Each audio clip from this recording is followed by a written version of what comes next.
As soon as she says, Vice, you dumbass, you know everything's gonna be okay. I know. Here we are. Take a look at that dragon. Soak that in. Isn't that wonderful?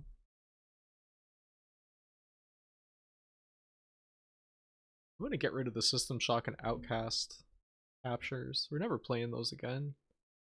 And Sega Bass Fishing? No.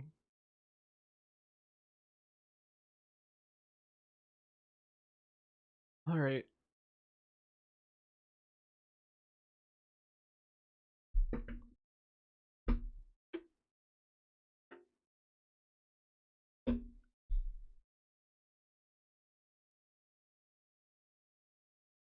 How come it's not capturing?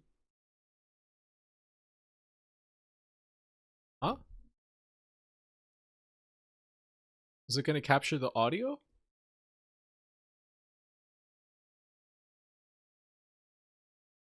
Vice, you dumbass! Okay. Start making Where's sense, the picture? you rotten book, or you're gonna be sorry. Maybe I'll rip your pages out one, or maybe I'll put you in the goddamn furnace. How can someone with such a big smart brain get hypnotized like a little bitch, huh? Oh, Shadow Lord, I love you, Shadow Lord. Come over here and give Vice a big... Yeah, okay. Hypnotized like a little bitch. Alright. So last time we did some like side quests, I think.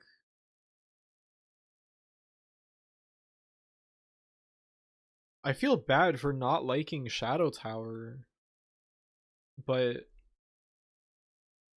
I don't know. I had high expectations. That was like a white whale kind of game for me. Like I've been kind of like waiting for many years to try and play it. But man, I think that's maybe what makes the disappointment so severe.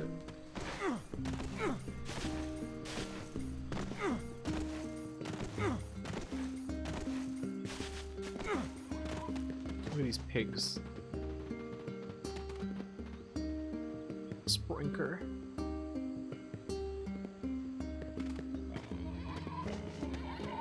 The long build up, like for Linda Cubed. Is Linda Cubed also bad?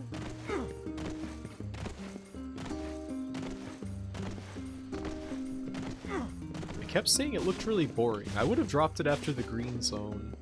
Yeah, but like, Augersley, your favorite Kingsfield is 3, which is like my least favorite Kingsfield, though I do still like it.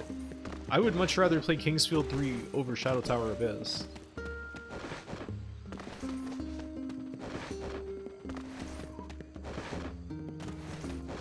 Two of them. Oh, Shadow Tower, I love you, Shadow Tower.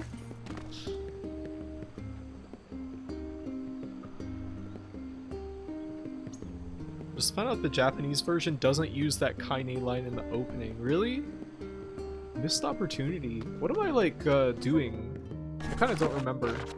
I was just doing flips for fun. Love letter to the area. Oh yeah, we're going to the forest place, right?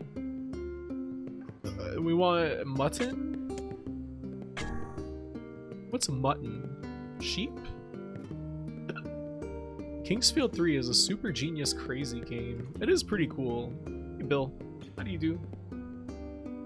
I don't think it's bad, but I think some people treated it as like a holy grail. Yeah, I mean, it was like the build up to Linda Cubed getting translated seemed like it was going on for many years. Like I heard about that game initially like 10 years ago. People were like, oh, we need a fan translation for this. Muttons is sheep. Okay. Not much. What's mutton with you? Oh my god. Heckma 5 trolled.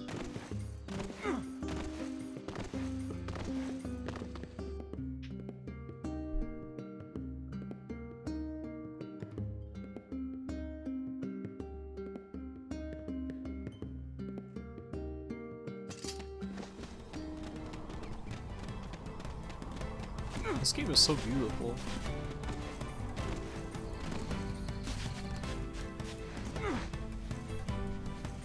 How do you go? Oh yeah. The gas.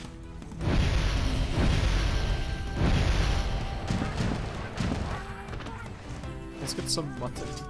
Oh shit. It's still alive.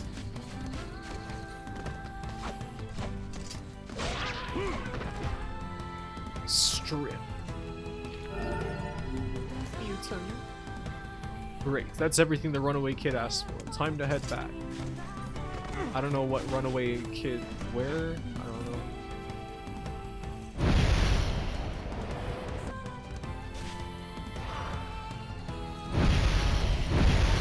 It's very funny that this pig has like no maneuverability if you're not dashing. Like it's like impossible to turn.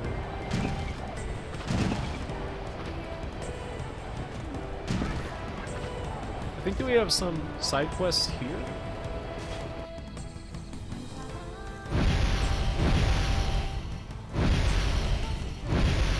Ultimate force speed, the fastest alive creature. I think it is the most thought out FromSoft ever made. That it constantly feels like you can fuck up everything, but there are actually so many safeguards that keep you from even being possible that you won't even know until after you beat it, really made fall in love. What do you mean you won't know until after you beat it?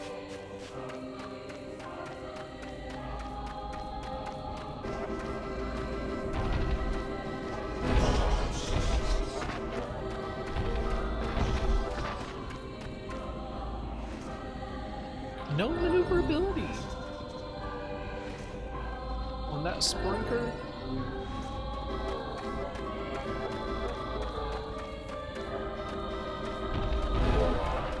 Shadow Tower should have had a vice button to rapid fire magic. Like there is magic, and I could have been using it, but I don't know how it would have been significantly better than using the guns. The Gravekeeper resells any item you can sell off. Oh. Did I save?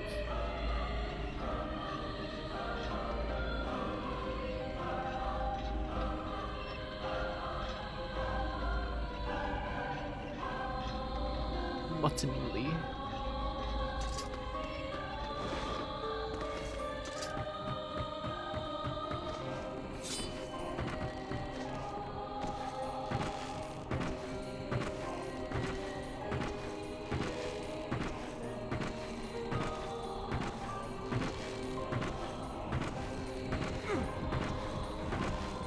So I think that we need to look for like eagle eggs here or something.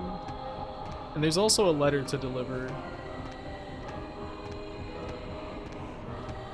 And can't I jump up this?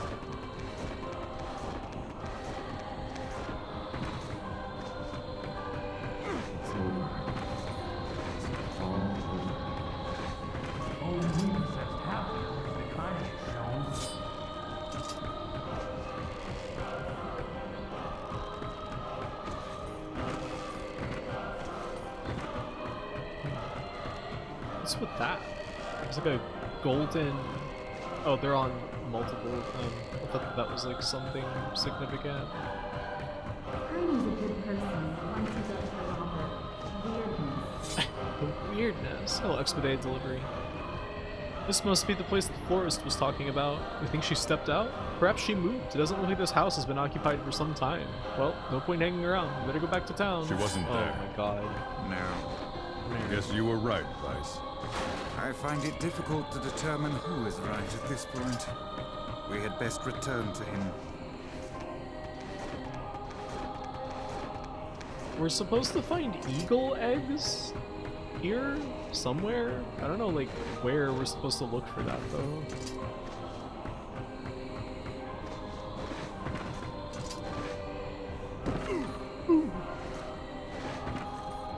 I also think the character building.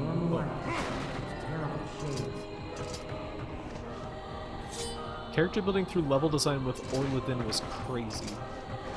I wasn't really paying attention to that when I played it, but I'm pretty unobservant in general. You said he is like a trickster wizard or something? Oh, there we go, eagle egg. This must be the egg. We'd better get this back to the tavern later. Okay. With certainly taken on a rather trying job this time. Oh, quit moaning. I imagine this egg would fetch quite a sum if you sold it to the highest bidder. We can't do that. The old woman is waiting for it. Perhaps we should place our own financial situation ahead of the concerns of an elderly woman, I told you to quit moaning. Good to see these people are as positive as always. I just kind of realized that he's wearing like fingerless gloves that go up to his biceps. Rappy begs for eagle of eggs. Is this a reference to Banjo-Kazooie? That's just his style. I respect that. Oh.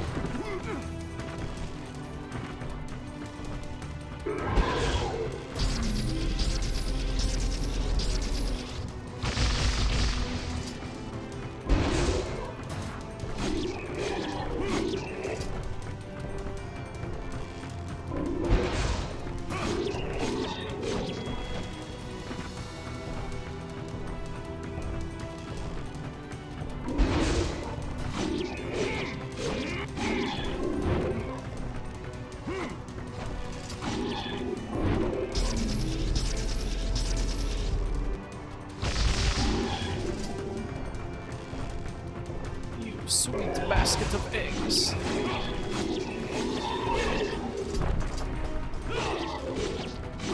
Oh, I'm supposed to hit that?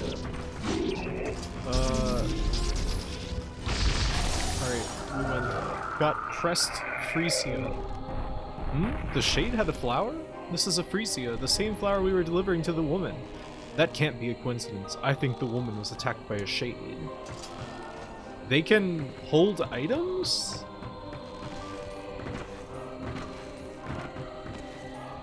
Like, they don't look like they're capable of holding anything.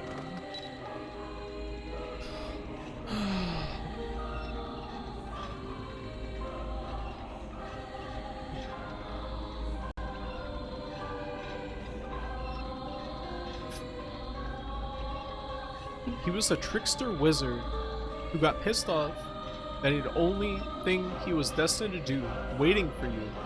So he made it the biggest pain in the ass possible for you because he was vindictive and spiteful. Does the game say that? Or did you, like, read that into it? Aren't all games a reference to Banjo-Kazooie? You know, all of society could be said to have been built on the bedrock of Banjo-Kazooie.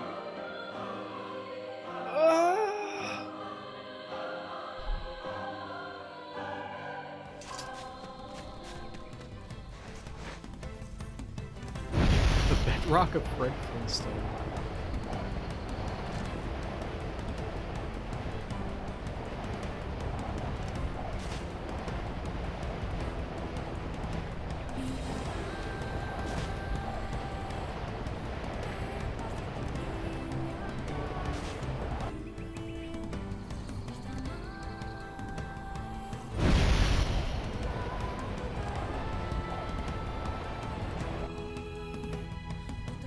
The granddad of video games.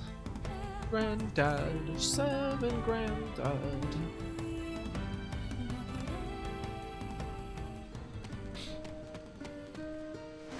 I'm gonna be honest, even though I like this game better, I'm still kind of in a bad mood.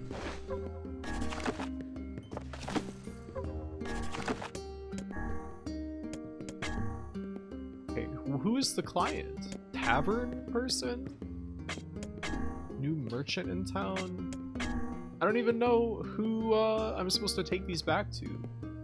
Recipient? Lives near the village's chief. Okay, this guy's from Seafront. And this is across from the weapon shop.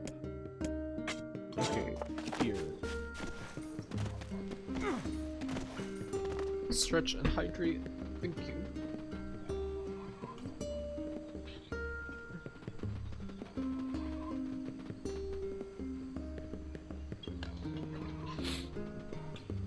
Have some healing fire blue, thank you. Fire blue is a great texture.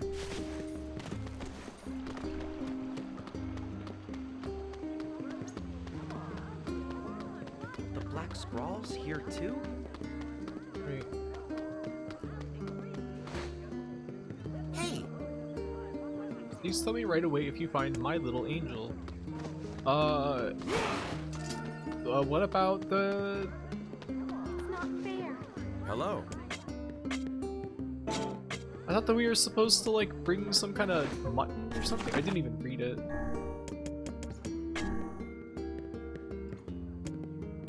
Oh, okay. Runaway wants to thank the Tavern Keeper's family for helping him.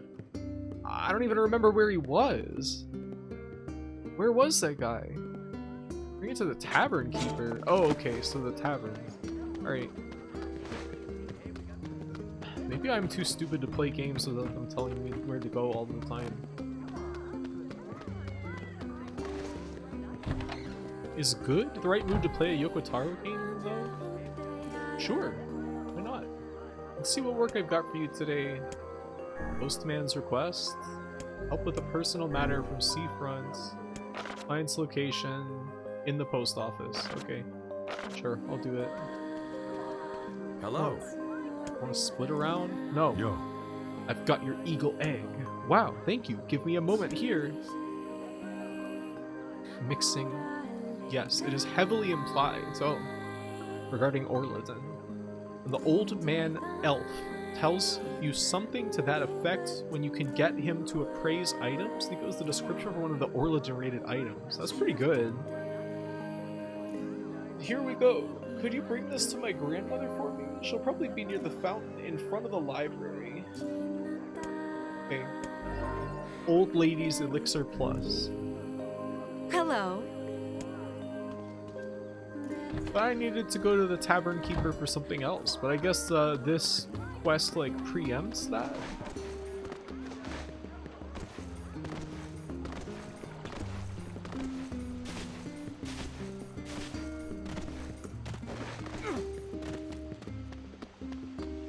Yo. Man, we've got your medicine for you. Oh, it's the nice young man again. Things happen to go right.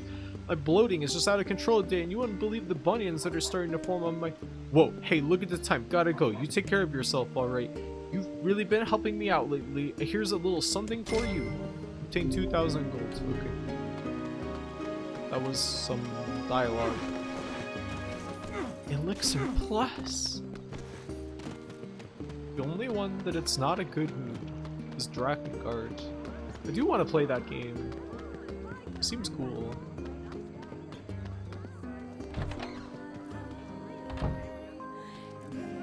Hey. It's tough to raise a girl by yourself, but I know Yona appreciates it. So, what tavern keeper am I supposed to go to? Like, the one in Seafront? So all the quest says is the tavern keeper, which could be like multiple different people. You should play Drakengard 2 first. I hear it is way better. Yeah, you hear that because you're the one who's always saying it. It's the sound of your own voice in your own ears.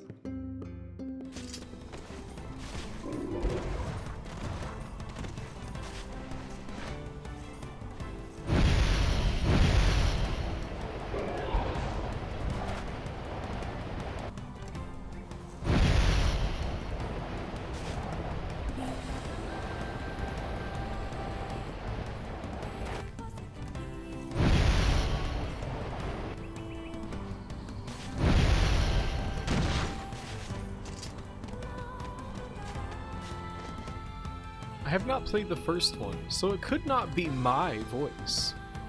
Could it? Maybe it's you from the future. Don't remember Drakengard 2 streams where the game was loved. Augersley apparently loved it. For some reason his game was like really dark. It's dark like Doom 3.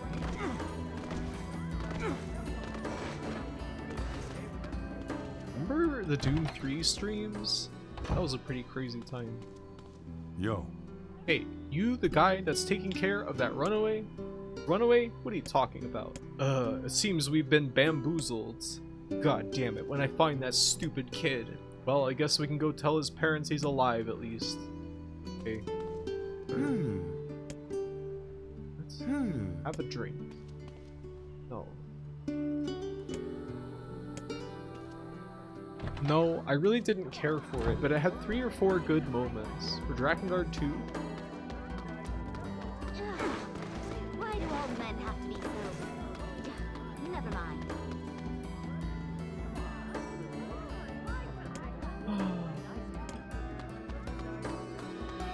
those Halcyon Doom 3 days. That was the light, except for Resurrection of Evil, which was That old lady in very the bad. lighthouse is a real pain. Very, very bad. Who am I?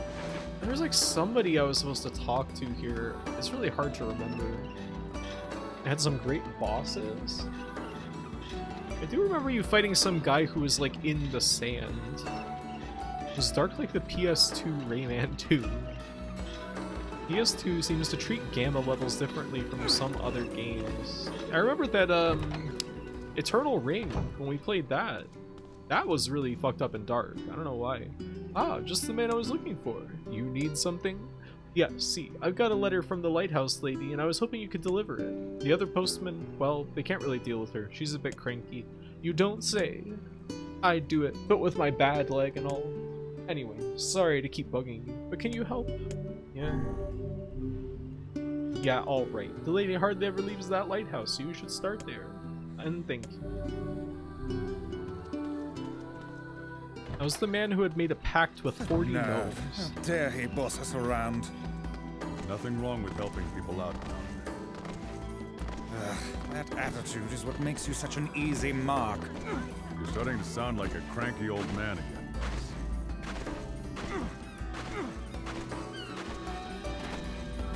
I need NieR and Grimoire Weiss to get married and have the eternal, undying love.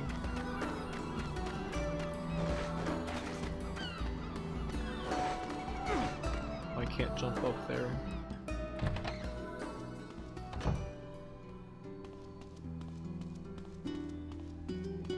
I'm glad we get to see this beautiful house again. This is one of the best, like, structures in this game so far. Hello. Oh, you again.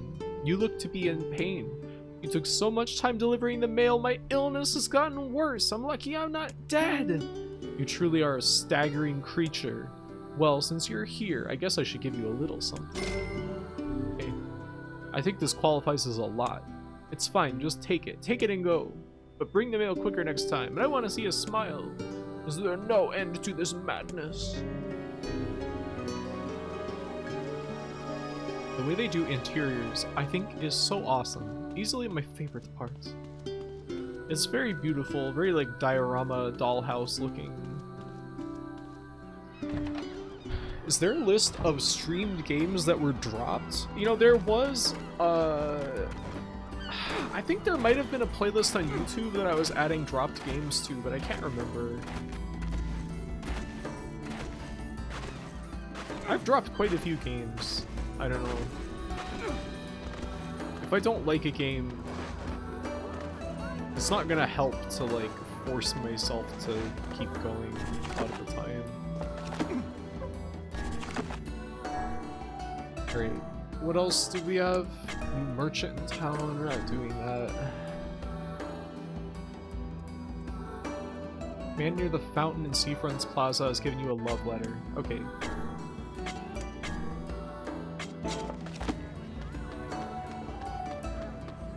Rip Time and Eternity. You know, that game could come back. It's like Time and Eternity is like low friction enough that I could play more of it. Sup? So, did she get the letter? I'm sorry, but the home was empty. On our way back, we were attacked by a shade that dropped this. It's a Frisia. So you think... No, she's alive. I know it. I'm gonna keep living my life for her. You are? I'll stay here and keep the business going. After all, she could come back at any time. Sup? I wish more people understood that. Understood what? Graphite, can you spend 10 hours fishing? No. Toki, Toa, Toki, Toa. You really want that? That bad? Time and Eternity should be a game that's dropped because it's abrasive, but it ends up being dropped for night and baby reasons. I mean, like, the main problem that it had is just that it's so repetitive, and the combat is just not good. Like, if that game had a good combat system, it would be great. Like, I would have no problem playing through the whole thing. The main problem with it is just that it's really boring to actually play on, like, a moment-to-moment basis, because the combat system is crap. It was like it felt like it was like the last thing that they put into the game, and they didn't think about it at all. Like, I don't know. You could make a case that maybe they didn't think about anything. And the main character guy is terrible. At least he turns into a dragon. That's something. The story is ass, but it's like kind of funny. Like, it feels like a fucking Adult Swim cartoon, but like unintentionally. Remember when like one of the central conflicts was like we spent all that time trying to find the Assassin's Guild to try and prevent our wedding from being attacked?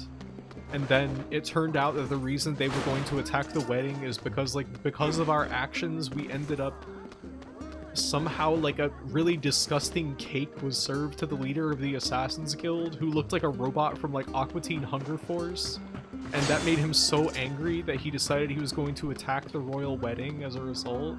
That's pretty good. That's entertaining.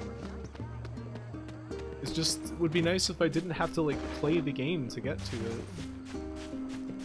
Literally baby's first time travel plot. They made the hook of the game being a murder mystery, but the joke of the game is making fun of the murder being important. Yo. Your son come back yet? No, I haven't seen him. Oh, my poor little angel, where could he be? He's in Seafront. Well, he was, until he ran away again. Oh dear, did he tell you an elaborate story and then ask for help? My little angel is a bit of, well, he's a dirty liar. I probably should have mentioned that. Little bastard sent us on a wild goose chase and then gave us a slip. Since I cannot imagine you letting this go, perhaps we should return to Seafront. There may still be a lead or two left to pursue. I'm gonna put that kid in a headlock and drag him all the way back home. What's wrong? How can a son bring so much despair to his parents? He seems completely ignorant of the pain he has brought them. It's deplorable. I love it when you sound like a grumpy old man, Vice. Be surprised how many people are ignorant of how they affect other people. Plot point: disgusting cake/water. Perhaps I only sound that way because I have existed since time immemorial. How old are you? You know, I'm not exactly sure. They say memory loss is a sure sign of old age. That poor family. That NieR line. Wait, what was it? I didn't remember.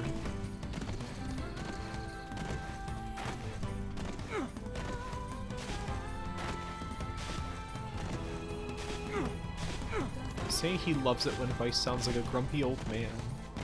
Which is constantly. Who are we even supposed to ask for leads for?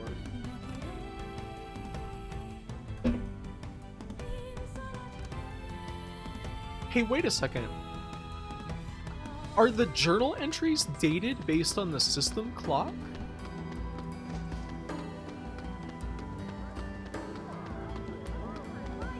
Because I noticed that it said January. We definitely did start this in January. Was January 30th a day that we were playing this? Sup?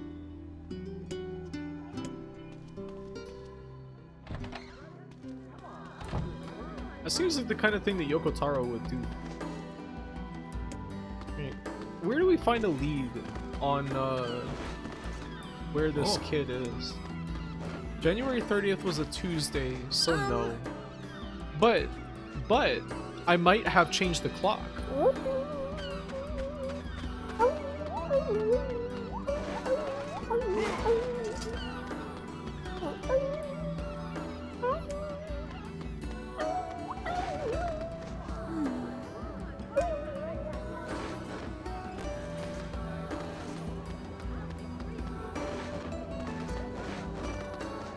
Hello. Blacksmith? This guy's been here this whole time? Hello. Oh, we can't even buy anything. Who are we supposed to even talk to? It said there might be leads, but there's like no further information. I guess that's just walk around, dumbass.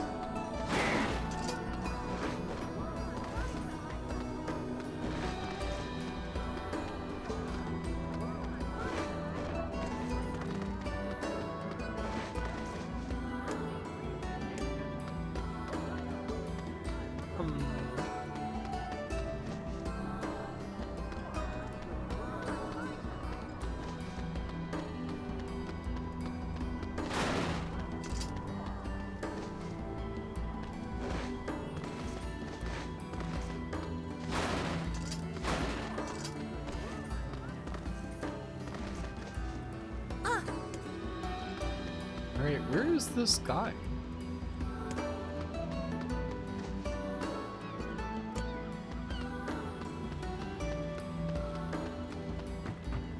I can't stop thinking about the phrase green marijuana. As opposed to what?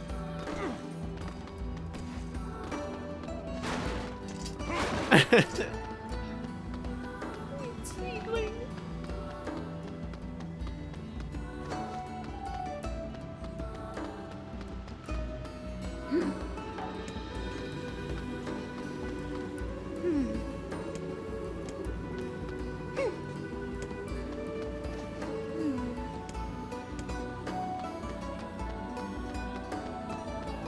Very old, stale brown marijuana. I feel like I've had some pretty brown marijuana in my day. Wacky cults. Look, this is serious work, not some kind of circus. Now get lost. People use small crafts like these to access the best fishing waters. We have to make sure they're in tip-top shape. Truth be told, these boats are pretty flimsy, so unless you like drowning, I'd stay far away. Yeah. Anyone other than Don Bluth need not apply. Hey. What are you doing up there? Observing the ocean? I'm heading out on a fishing soon. If a storm catches you off guard up there, you'd best have kissed the wife goodbye before you left. Oh. That's pretty grim. Yeah, you only like it when it's brown and moldy. Maybe that means it's less potent.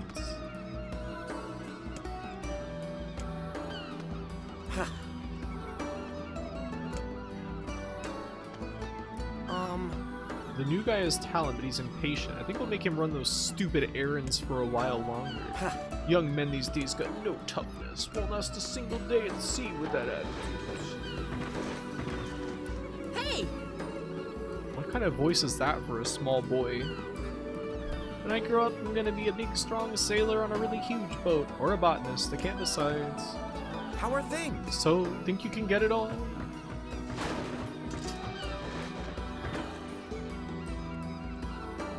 It seems like a lot of rude, short-tempered people live here. I guess folks can afford to worry about little things when their bellies are full and the weather is good.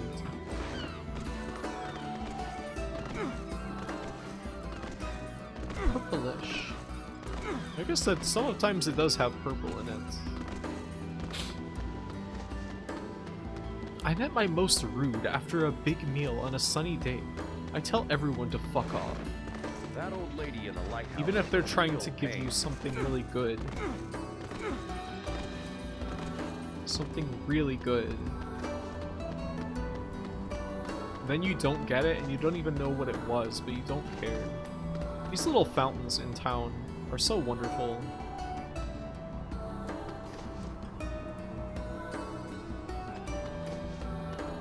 Some really good green marijuana. Hey. We know that Rhea is all about that. You know, these gates make me think of that one gate in Vanda's room.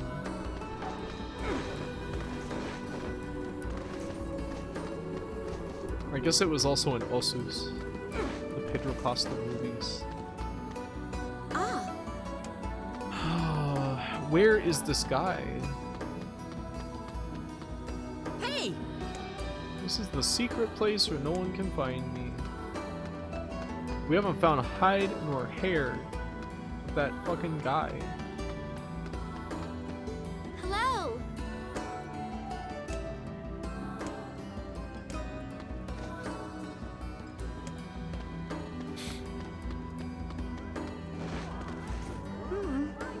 Playing hide and seek? What are you doing? You're standing around in the middle of the open.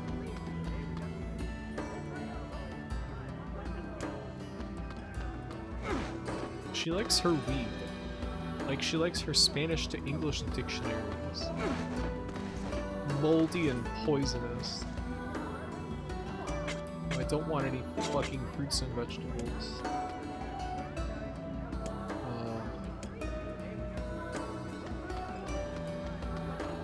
I don't know who I'm supposed to talk to. We can keep it hidden forever. Keep what? I talk to these people? Huh? Moorings? Oh, moorings. Hey! A wafer thin mint?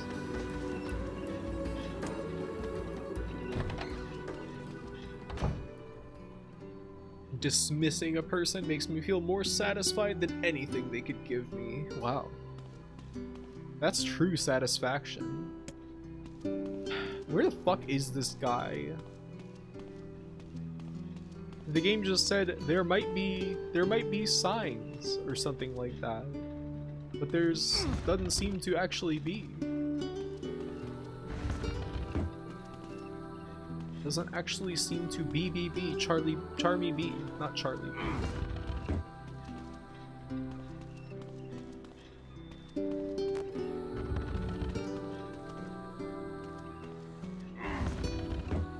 Charles B.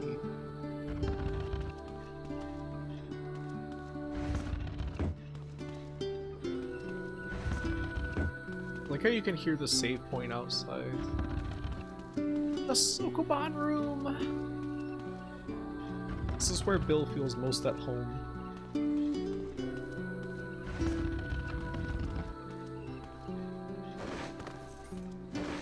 I wanted to see if I could jump over it, but no such luck.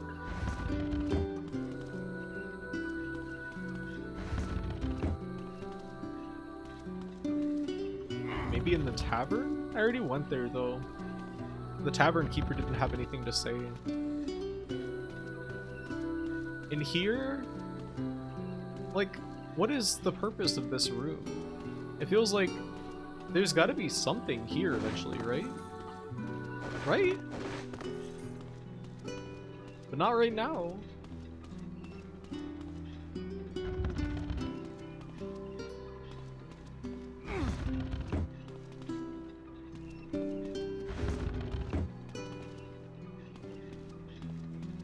Mysterious room. I was wondering if the guy might be like hiding out in there or something. It seems to be like a room for like sorting mail or something like that.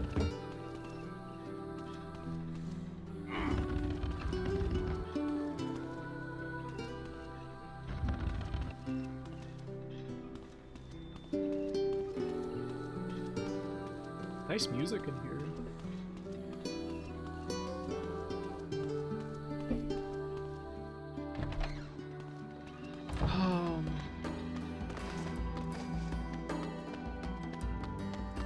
I'm stumped. I'm plumb flummoxed. You guys have any ideas or knowledge about how to proceed in this quest? Hope you get a guitar for doing Sokoban, like in Deadly Prem. Yeah, it's like the most powerful weapon in the game. Look for clues. Look around seafront for clues to the runaways' whereabouts.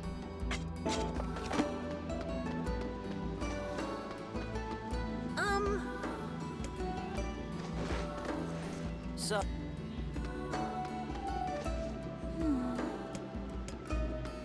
Look for clues.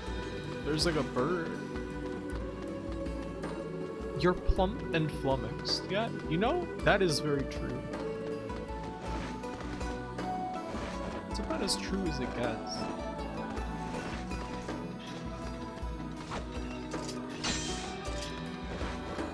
Perhaps if there's nobody, just try leaving town. You know, sometimes that does seem to happen like that. Look for an NPC marked on the map that isn't a shop. Marked on the map. Hey! We did speak to the tavern keeper, but they only said something about their, like the quest. Hey! The quest I was on. See you later. Hi there. Should I be picking up, like, items? Gastropod.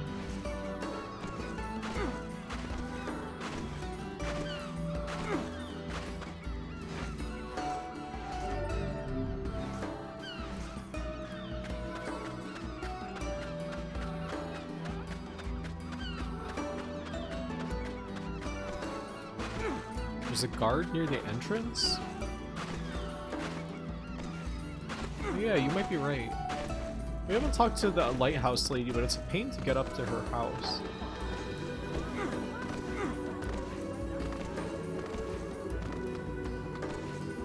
You gotta be joking. The last fucking place I look. Say it, here you're looking for a runaway son? Yeah, there was some strange kid asking people questions earlier. I think he was trying to learn how to get into Facade. Facade, huh? Well, he's not getting away from me this time. Ugh. So many cute animals. Did you see the pigs earlier, Farmsteads? Oh. My hand is kind of hurting. Okay, it's definitely not based on system clock because there was a message there from May 16th. What's up with the sky?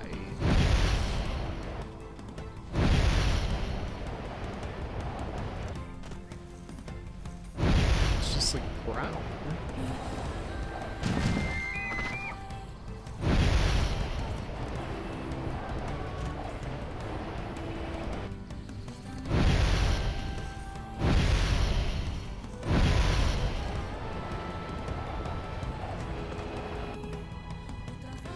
I did see those sprunkers.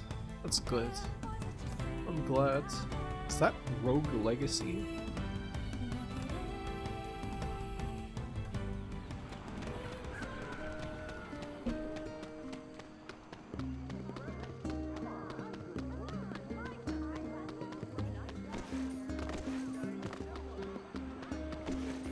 I think I might go and advance the story, because these side quests are pissing me off. But also, this quest line is so long that I feel like there's gotta be something to it, right?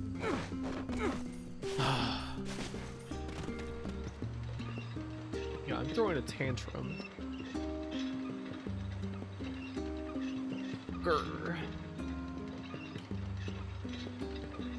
I'm tired, I'm cranky. Thanks for finding my son. Here's 1000 G. That seems to be how it goes a lot of the time. We have gotten a weapon from a quest one time. I'm always worried that we're gonna miss out on it.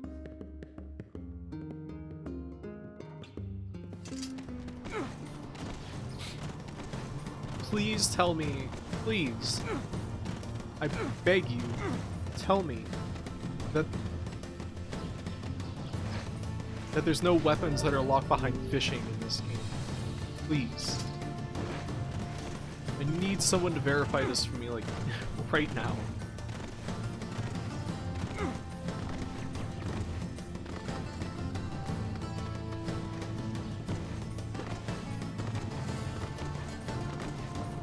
You mean like in Genshin? I don't know. I never played Genshin before. Genshin Impact. You know, I heard that From Software's parent company is looking into making a Genshin Impact style game out of Elden Ring for mobile to make revenue stream. Can you imagine? What a stupid idea.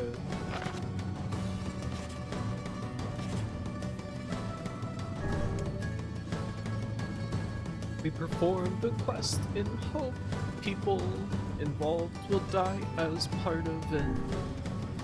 Out of spite. 5-star patches. Companies are mainly about having really stupid ideas. It is very dumb. This is like an amazingly stupid idea.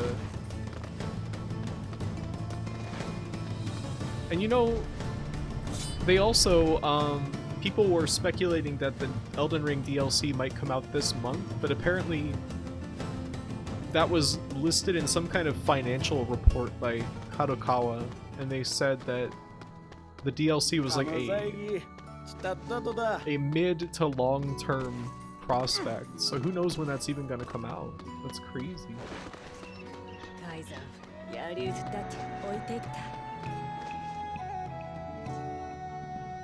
I read an article about that. The people who want to do that actually have lots of shares in the company too. I mean, hopefully they won't make From Software do it and take away more of their, like, manpower for a fucking mobile game.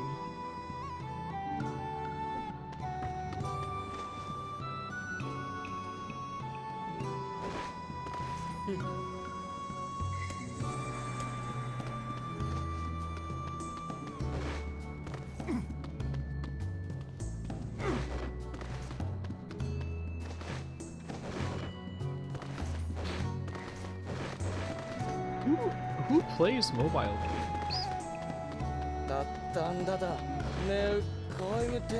You know, I just said that, but I actually did play Arknights when it came out because somebody that I knew insisted that it was so good and the story was great.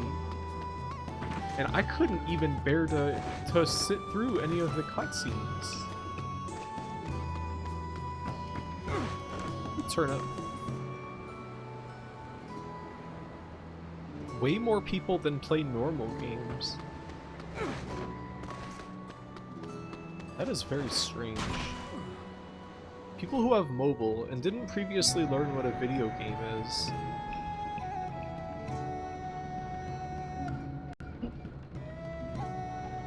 Yeah, my friends scammed me with that one too. Feels like they will try to do that with every mobile game that comes out. You gotta play Blue Archive.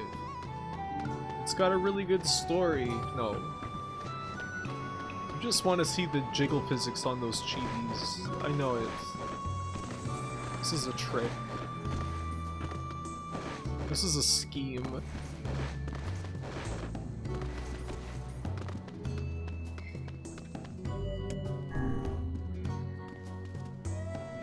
Played Monster Hunter Stories on a phone, but it was a 3DS game. Like, you played it on an emulator? Wait, I never noticed that stairs before. That's so cool. I play Fire Emblem Heroes, but it's past recommending. That's been out for quite a while now, right? I'm playing Genshin and Star Rail. Oh, what's this? What? What is it? Oh, excuse me. It's alright, we weren't discussing anything important. Not important? You seem rather troubled, King. Would you tell us of it? Vice, we're leaving. Oh, I see how it is. You're the only one allowed to help others. Pah! The King and Fyra are having an emotional moment. You're a book. I don't think you'd understand. All grimoires are not the same. Some of us have highly tuned emotions. True, this is not a skill I possess, but still. Oh, so not all books are socially inept. It's just you.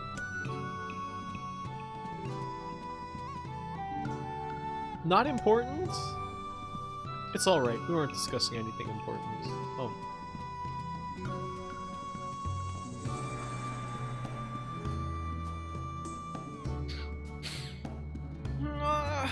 They ported Monster Hunter Stories to phone with additional functions. Did you play it with like a touchscreen controls? Or did you use like a Bluetooth controller?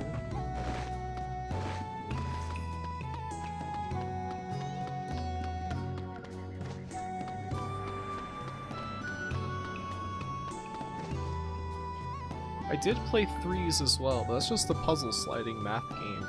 I liked 2048. I played Romancing Saga Re-Universe for a bit, but that was only because I could play it while at work. Oh.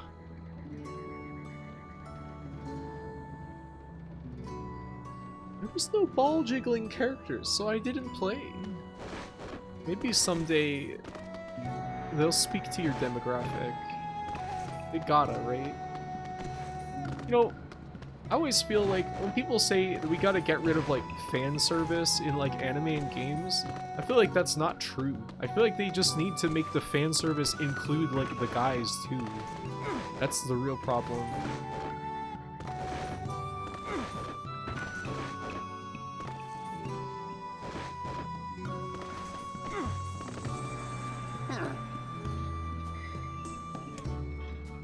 Alright, I don't know what I'm supposed to do for this quest. This is a pain in the ass.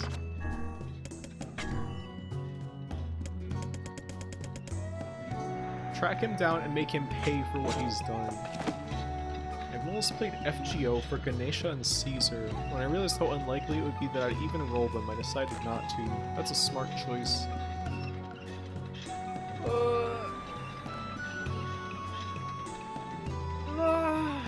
I really like this PS3 town because a lot of this architecture is one giant mesh.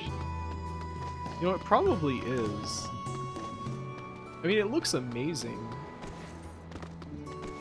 Imagine making this in Blender all as like one big continuous mesh. Mesh mash. Alright, so we haven't been to like the lower parts of town yet. I don't know what I'm looking for is the problem. I don't know if I'm looking for the guy himself or if I'm looking for like a clue or what. I have no idea.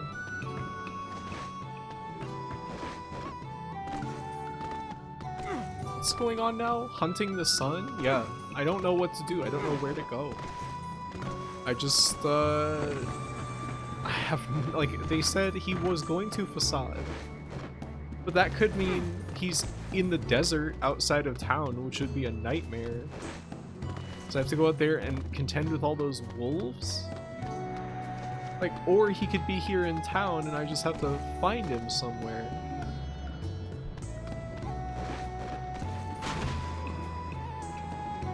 See the slightly different dots on your mini-map? Yeah.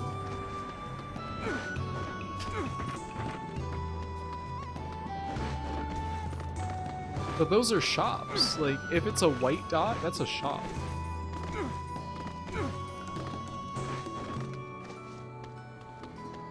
Like, see this guy? This is a shop right here.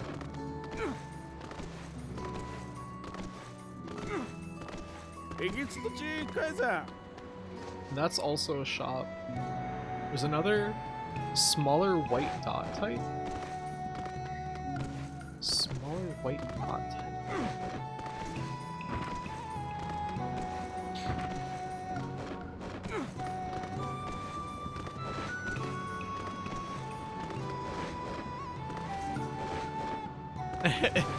Yeah, like that. Oh my god. How did I miss these? A man moved into that house the other day. He certainly wears a very strange hat. Shockingly enough, he fits in perfectly. He even speaks our language and knows most of the rules. What? I hear the new outsider came after fleeing a terrible home life. Ah, so he's disguised himself as one of the masked people. No wonder he lost his trail. He's gone through a hell of a lot of trouble trying to lose us. I can't wait to finally catch him. Okay. Oh, it's right here. Right. Hey, you're coming with me. Oh man, why you gotta be all like following me and stuff? Fine, let me just pack and then I'll... Oh my gosh, there's a giant shade behind you.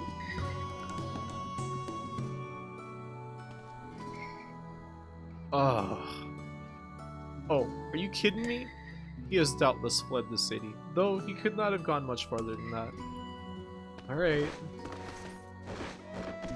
Fucker. Got him. How'd they fall for that? Some very stupid guys.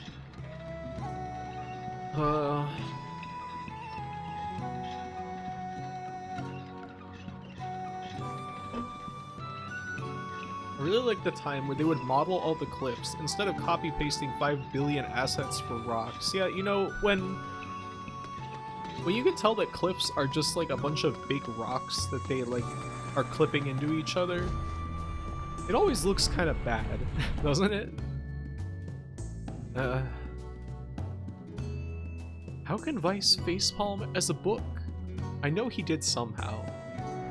You know, like with his voice maybe. Oh man, again? Alright, fine, let me just... He's heading for the eastern road. We must catch him before he leaves the desert.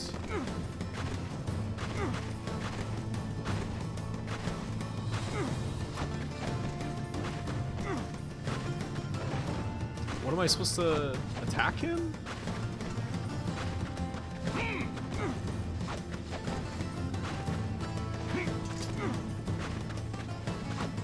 Oh. Oh my gosh, there's a huge pack of shades right. Shut up.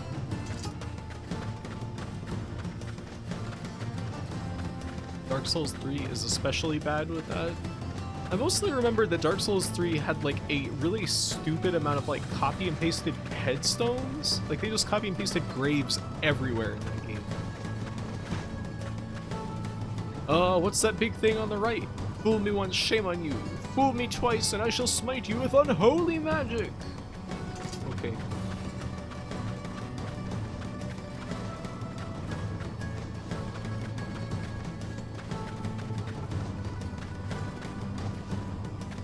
That's what George Bush said. So Dark Souls 3 had like light spots everywhere? Light spots? Just like random lights that come from nowhere. I just need rock and big field textures to be better. Well, have you heard about the mega texture technology powering id Software's hot new game Rage?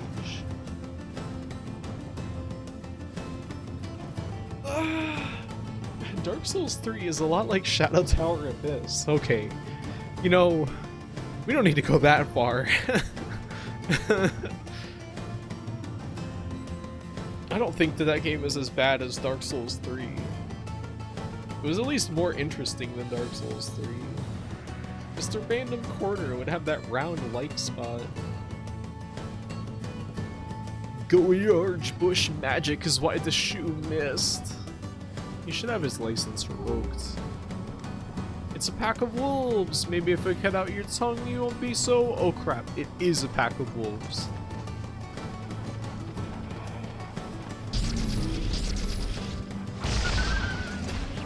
Wait, I have Dark Hands, which will like insta-gym these guys.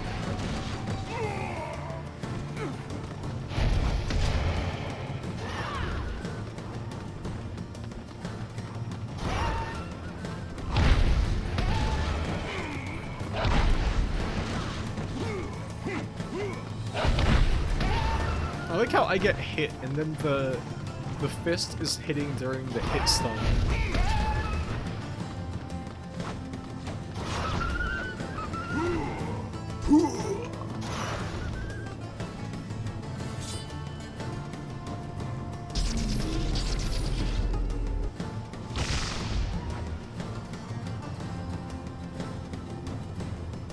Says the girl who beat Dark Souls 3 100 times.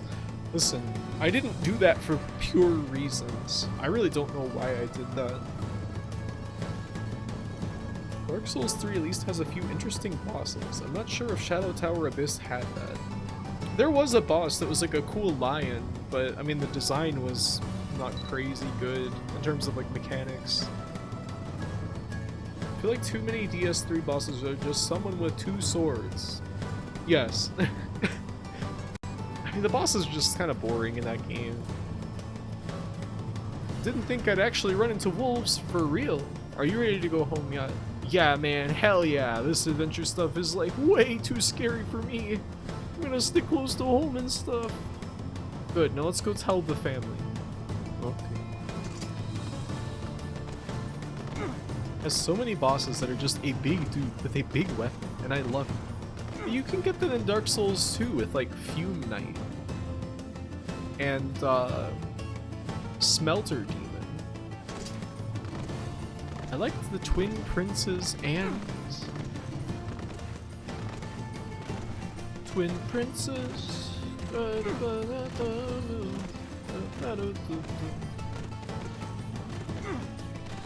Turned into Shaggy mid-sentence.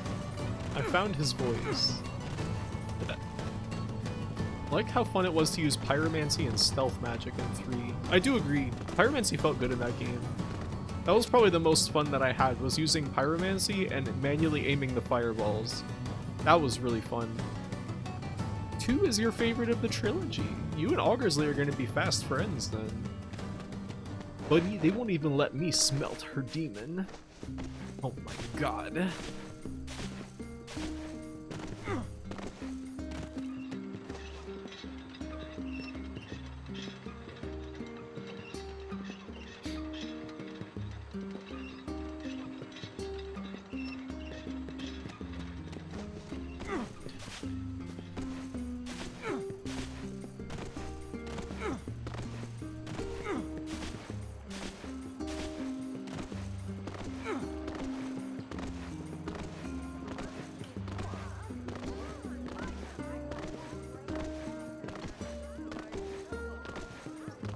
Alright.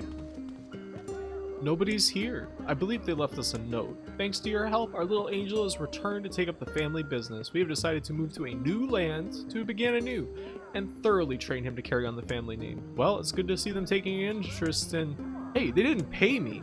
Hey, are you friends with the people who lived here?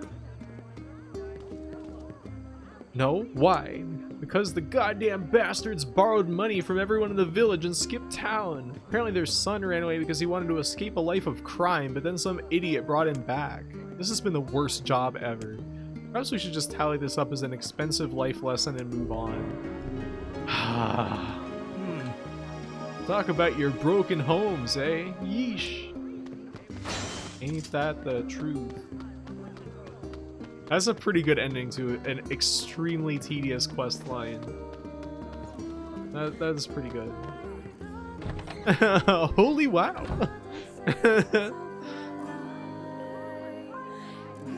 And not the Souls people finally started using the term motion values? What's that? Hi Lily. Dino dance. Let's see what work I've got for you today. Lighthouse Lady's Wrath. Old lady trouble. Alright, you know, I'm gonna progress the plot now. You know, I'm a bit sick of these side quests. That was a Shenmue 3 tier missing son quest. Black Scrawls here too? Remember that? Remember the missing son in the DLC for Shenmue 3? I think that was like one of the few high points that that game had. It's like honestly kind of amazing. You played the DLC for Shenmue 3? Oh yeah. It probably didn't help the game because it just like dragged it out longer, but there was some pretty funny DLC. And there was also like some really bad DLC that was like trying to bring back a character from Shenmue 2, but it was like a complete and total waste of time, and it was just boring. Sucked. And then there was also DLC that added a bunch of Chobu-chan hunting, which was... I liked that. That was great. And some terrible, like, battle race? Yeah, Shenmue 3 had a few pieces of DLC. There was a riverboat casino that you could go on that was terrible. There's almost no reason to go there except for a very funny quest. And... the Chobu-chan and Battle Race DLC, and then there was like the story DLC that was like basically nothing. It was like a complete waste of time. Chobu-chan is awesome. Big fan.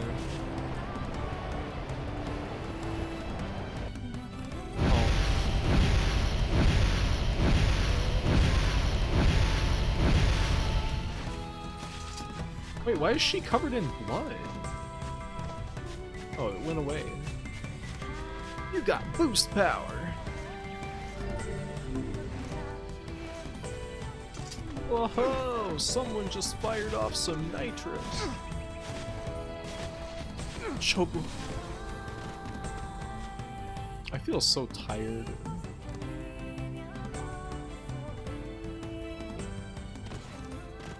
Alright, this is where the story will continue. Finally, after all that side questing. You need an IV of Munster. I mean, I'm on my second rock star of the day. I guess I could have a third one.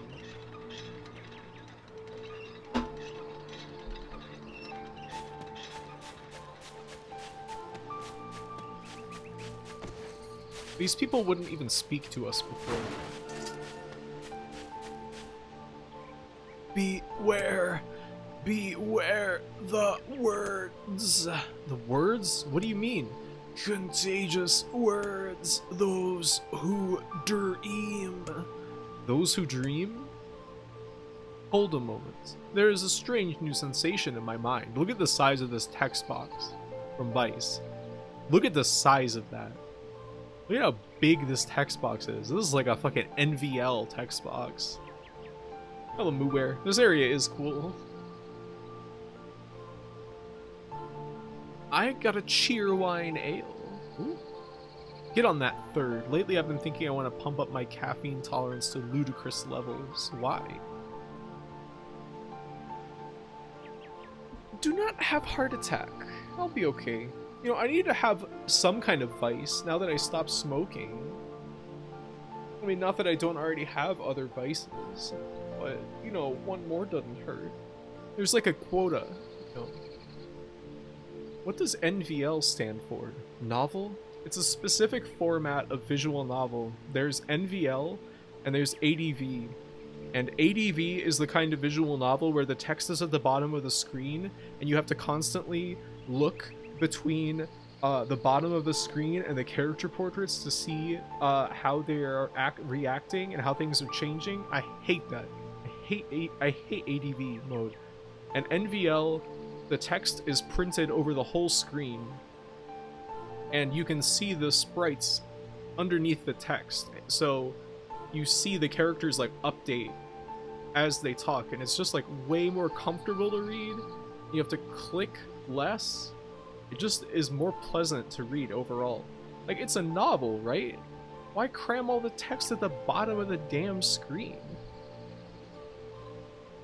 Doctors say there's no correlation between caffeine intake and cardiac incidents. Thumbs up.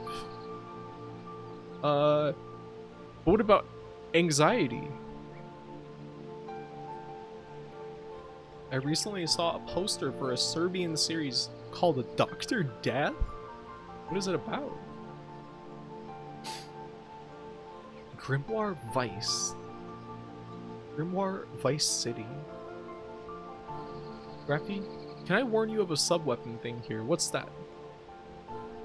Umineko fan voice. Yeah, I mean, playing Higurashi and Umineko really NVL-pilled me. I don't know, but I can imagine it's a doctor that cures death. That's called necromancy. I never thought of seeing the sprites change as looking up from the text. Like, you just see that in your periphery, and you are satisfied with that. I want to, like, see that. You just need to do this whole area, or the weapon you normally get becomes pretty annoying to obtain. This whole area, like every quest here, I'm satisfied with that. That's fine. I don't actually hate ADV style, I just much prefer NVL. It's just like way more comfortable for me to read. And usually the text is bigger too. I have bad eyesight. Me and Augersley discovered that Dr. Nemo keeps a copy of the Necronomicon in his safe on board of Nautilus. Is this from that Mysterious Island game? She is gonna hate Face Day Night. Why? Augersley hated that game so much. The Mysterious Island? What even is it? Hold a moment, there is a strange new sensation in my mind. Vice's voice rose in a quizzical way. Vice, it is not quizzical. Oh, sweet. Hold on, I gotta move aside a little bit so that you can see this. What's going on here? The villager's body shuddered as he slowly opened his eyes. Perhaps we should start by asking this man. Who are you? I'm Grauhue. This is Vice. We heard something happened to this village, so we came to see if we could help. The villagers stared at Grauhue and Vice. If you can speak to me, I must have caught you in my dream. How's that again? The villager explains. In the past few weeks, a mysterious disease called the Death Dream had spread across the Forest of Myth. Those who caught it were cursed to fall asleep and live forever within the world of their own dreams. The village mayor had determined that the Death Dream was spread from person to person by spoken words, but before he could learn more, the disease took him as well. Vice stared at the mayor, his mouth twitching slightly. Now see here, he said. Are you saying that we have been absorbed into your dream? Well, yes, said the mayor. I think you have. Oh, crap, said Grauhue. So that means we've caught the Death Dream? Before the mayor could confirm Grauhue's suspicion, Vice exploded with rage. Ridiculous, preposterous, completely unfathomable on every conceivable level. I don't even recall falling asleep. The mayor attempted to take Vice's complaints in stride. That's just how the Death Dream works, he said, brushing aside the book's remarks. This is pretty great. I like this. I like this a lot. It's a game where you fight monkeys and eat crabs. You went on an hour-long rant about how bad it was? I want to hear that.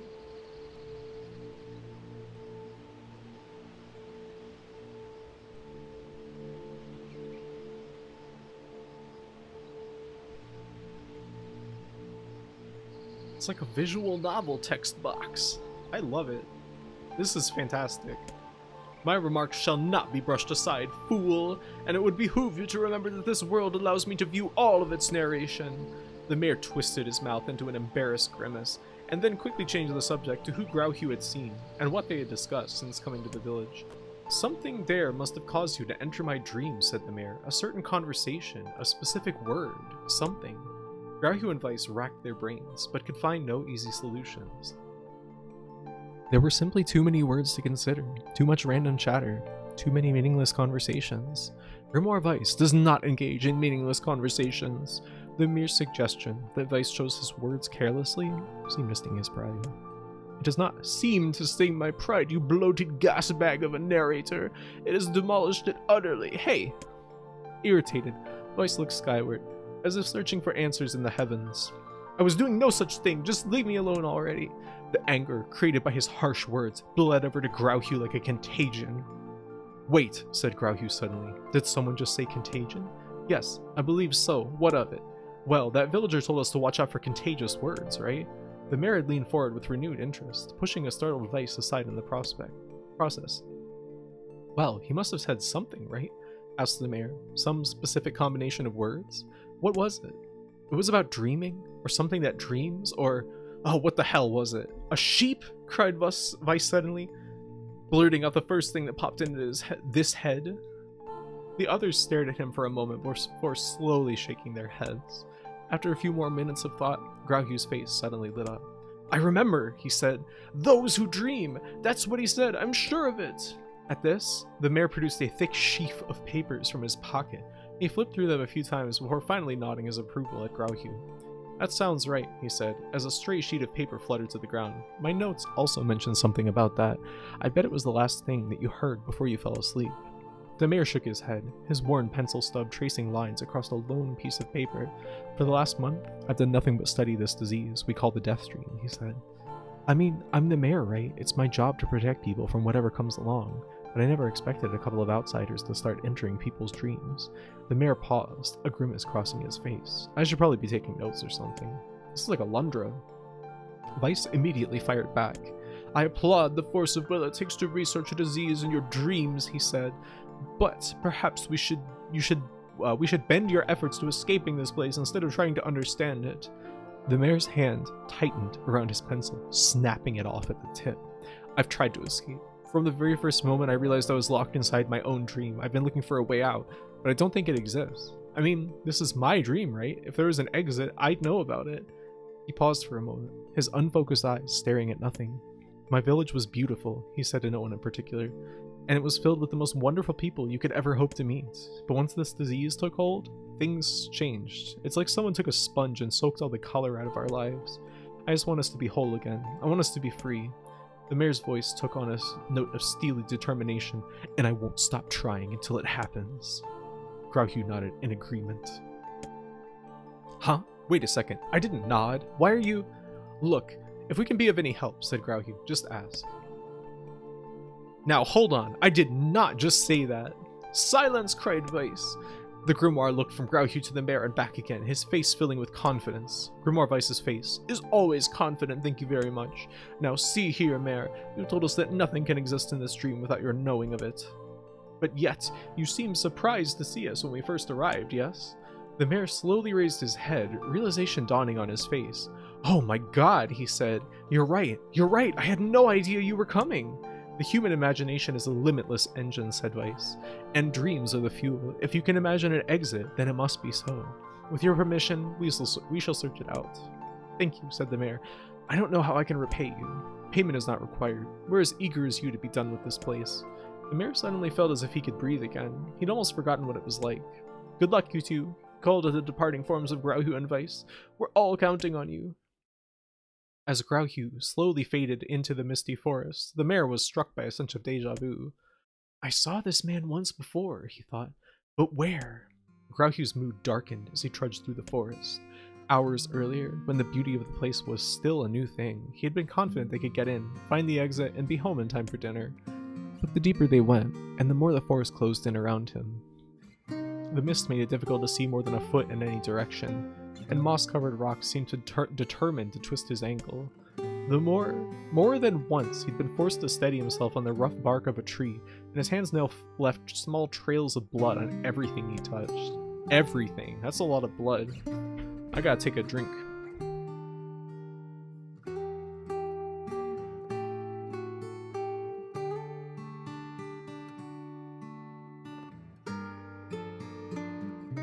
I think this is the first time a game has had this much reading, and I wasn't angry at it.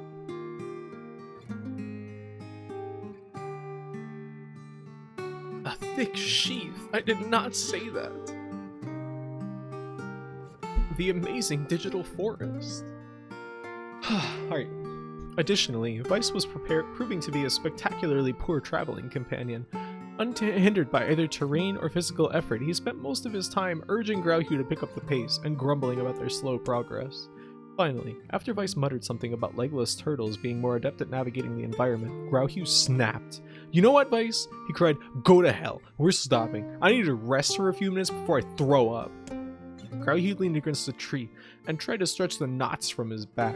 How can this stupid forest be so goddamn big, he muttered to himself. The moment the words tumbled from his mouth, a cacophony of insects sprang to life. As if infuriated by his lack of respect, every imaginable form of buzz, click, and hiss roared out with a volume that rattled his teeth. Grauhue slapped his hands over his ears and screamed to be heard. Weiss, what the hell is going on? Grauhue could see Weiss's mouth moving, but he might as well have been shouting in a tornado. The insects screamed. The forest howled. And then, just as Grauhue's ears seemed ready to tear from his head and go running for cover, the sound diminished. Hesitantly, Grauhue removed the hand from his left ear and listened to the creatures of the woods.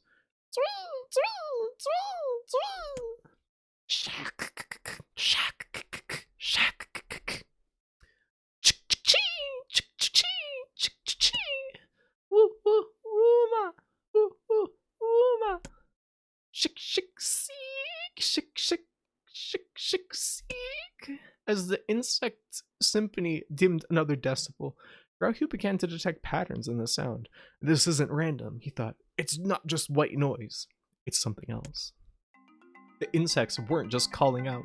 They were asking a question. Hey, nice music.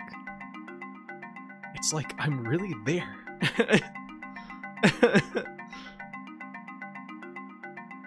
One with it suffers, 2 with it is ideal, 3 with it is dangerous. What is it? A secret? Of course. By my pages, is this a riddle? I guess so. This kind of thing happens a lot in dreams, right? Maybe it's the key to getting out of this place. Then I leave it to you to answer. 1 with it suffers, 2 with it is ideal, 3 with it is dangerous. What is it? The answer is a secret. The answer is a woman. How the hell should I know? Gun.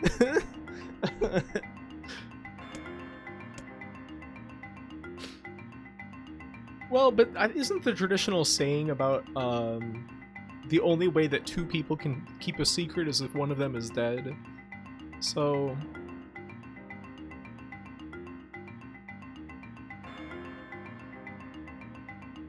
but woman wouldn't make sense. Let's go with secret. Inwardly furious that Vice has left the task to him, Grauhu sighed and gave the only answer that made sense. It's a secret. Right? The sound of the insects stopped as suddenly as it began. The forest undergrowth parted before Grauhu like a rippling wave, opening a new path. These forest arthropods are making a road for us, said Vice with glee. Pleased at passing the test, Grauhu moved on with new intensity. The path offered his body relief from the undergrowth, but gave an even clearer, greater cheer to his mind. As long as they were on a path, their journey had a purpose. I guess the forest has accepted us, huh? Said Grauhu after a bit. Whoa, Nana. Whoa, Nana. Vice spun around to face his companion. Do not mistake the will of this forest for some happy pet you can suddenly befriend. We have no idea where this path leads. As Vice finished speaking, the pair turned a corner and found themselves facing a clear forest spring. Smiling, Grauhu picked up a small rock and sent it skipping across the surface of the water. Good heavens, said Vice. His surprise was understandable. Each time the rock struck the surface of the water, a musical note rang out. When the rock finally stopped moving and sank to the bottom of the spring, the ripples it left behind came together to form words. I enter through the window, but I break no glass. When night falls, I vanish. What am I? Absurdly easy, barked Vice. Now answer it. Grauhu grit his teeth and tried not to reach out and strangle his companion. He's right after all. This one is pretty easy. I enter through the window, but I break no glass. When night falls, I vanish. What am I? Sunlight. That's pretty obvious. Sunlight! A plume of water suddenly burst from the spring. Sunlight filtered through the trees and reflected off the plume, creating a shimmering rainbow that spanned the entire horizon. In all my years, said Vice softly, I have never seen such a sight. Perhaps I have misunderstood the intentions of this place. Hey look, cried Grauhu, awakening Vice from his daze. There's a house or something over there. Glancing in the direction of his friend's extended hand, Vice saw a small cottage nestled among the trees. That's weird, isn't it, Vice? I mean, who would build a house all the way out here? Grauhu walked over and pounded on the door. After a minute of solid banging, the door cracked open and a small man peered out. His body was cloaked from neck to toe in a large black cape, while his face was obscured by mist. Began Grauhu, but before he could get any further, the cloaked man held up a hand and began speaking. I have 4 legs in the morning and 2 at noon, but I end at night with 3. What am I? Grauhu tried to ask the cloaked man who he was and what he was doing here, but he simply repeated the question. If we wish to engage this man in conversation, said Vice, it seems we must answer his riddle. Yeah, I suppose, said Grauhu. Well, at least it's an easy one. Yeah. A demon or an angel? Wow, crazy. I've never heard this one before. This is like the riddle. Like, an angel.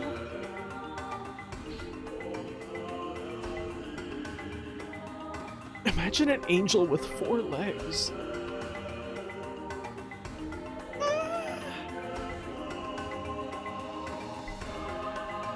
Cloaked man. Tor angel. Yeah. Gobtor. Man. The mist dissolved from the cloaked figure as he spoke a single word. Correct. With that, the man flung his garment aside, revealing his true identity. You're the mayor! Cried Grauhu. The small man slowly shook his head. I am not the mayor you know. Now listen to my words. Long ago, I saw a version of you that was not yourself. You saw... Wait, you saw what? I'm sorry, I don't understand a thing you just said. It will make sense in time. At present, I simply congratulate you on cracking the seal of the Death Dream. Now you must go to the man at the forest entrance. With that, the man turned on his heel and slammed the door behind him. As Grauhugh watched, a mist seeped up from the ground and enveloped the cottage, erasing it from existence. When Grauhugh and Weiss returned to the forest entrance, they found the mayor leaning against a tree. As soon as he caught sight of the duo, he sprang to his feet and scrambled over to them. I like to imagine that he did that on all fours. "Good gravy!" he cried. "You made it! You actually made it back!" His left hand grasped Grauhugh's and pumped it so fiercely that it threatened to dislodge from the socket, while his right seized Weiss by the cover and swung him through the air. "Gah! By the heavens, stop shaking me, fool! We have not even told you if we were successful or not." The mayor smiled broadly and shook his head. "I'm just happy you're alive. I didn't think I'd ever see you again." Grauhugh withdrew himself from the mayor's eager handshake with a slight smile.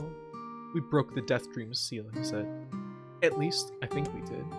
The mayor's face beamed as Grauhugh filmed him in on the details. When the tale was done, the three of them lay down on the forest ground and fell asleep. Wait a second, that's crazy. Why would we just go lay down and go to sleep? This is one hell of a story. "Cease your endless prattle and go to sleep, fool. Fighting against the rules of this place is futility itself." Grauhugh and the mayor obediently reclined atop the grassy earth. "Have you forgotten," continued Weiss, "it is words that control the Death Dream, words that allow us to move from place to place. No matter how unnatural they seem, the words are absolute. Therefore, if the words tell us to sleep, then sleep we shall. And once we do, the story will continue." With that, the trio found their eyes growing heavy, their breath slowing. And does Weiss even have eyes? Can he sleep? And also, earlier it said that he was complaining because NieR was too slow walking through the woods. How fast can he fly? Like, he floats, but like, what do you think his like max airspeed is? He's got the face mask covered. 1,000,000 miles per hour. That'd be pretty impressive to see. "This is the first time," began the mayor, "the first time I felt tired since I was imprisoned here." His words were cut off by a loud, long yawn, and he remembered nothing more. They might have slept for an hour or a year.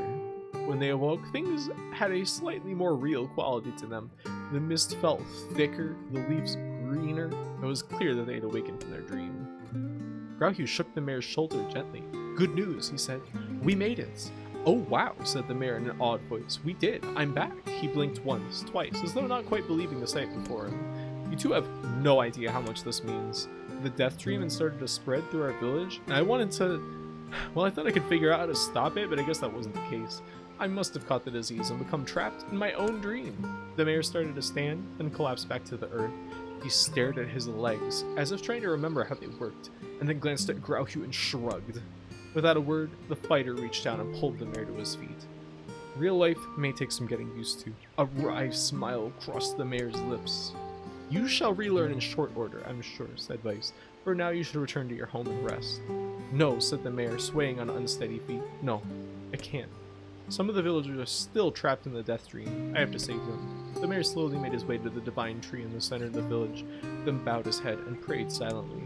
"This is a holy tree," he explained when the prayer was finished. "It's the guardian of our village's history and memories.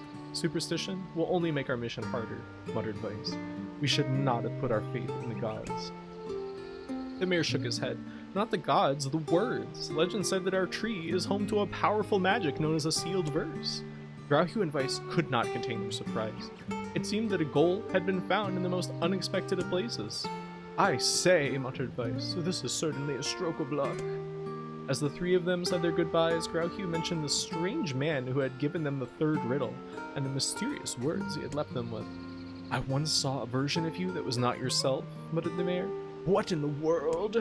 Lost in thought, he stared into space for a long moment. "You know," he said softly, "this is gonna sound weird, but I had a feeling I'd seen you before too." Grauhugh tried to keep a straight face and failed, but the mayor didn't seem to notice. Deja vu, right? Anyway, I'd figure it's just some kind of illusion created by the Death Dream. It probably doesn't mean anything. Grauhue gave the mayor a nod and a smile. But inwardly, his thoughts were racing. There's something wrong about the mayor and his words. I wish I understood what the hell was going on here. That riddle would prove to be the most difficult one of all. Oh, thank you so much. Now I can finally return to a normal life. This is one of the most bizarre diseases I've ever encountered. I know, that's why I have to help the other villagers no matter what. Oh man, that's a lot of reading. This is the real Big Sister Reads You a Story experience. Remember when I was gonna read the entire Gadget novel on stream? The one written by the guy who wrote Half-Life 2? What is Dark Execution magic? Summon magical spikes from the ground to impale enemies. Charge to increase the number of spikes. For a sealed verse, that didn't take much effort. Yes, all a touch too easy if you ask me. It's almost as if someone was guiding us to this village. You think too much, Vice. Remember when you were going to draw a Gadget hack wrench? That was never gonna happen. Honestly, I'm not that big of a Gadget hack wrench fan. Which I know is like heretical to some people, but...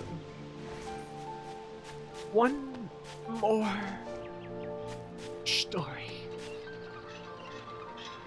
So, what is it that I have to do here to get a weapon?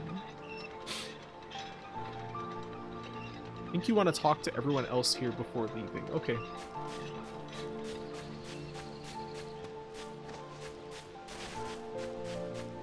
Am I gonna have to solve more riddles?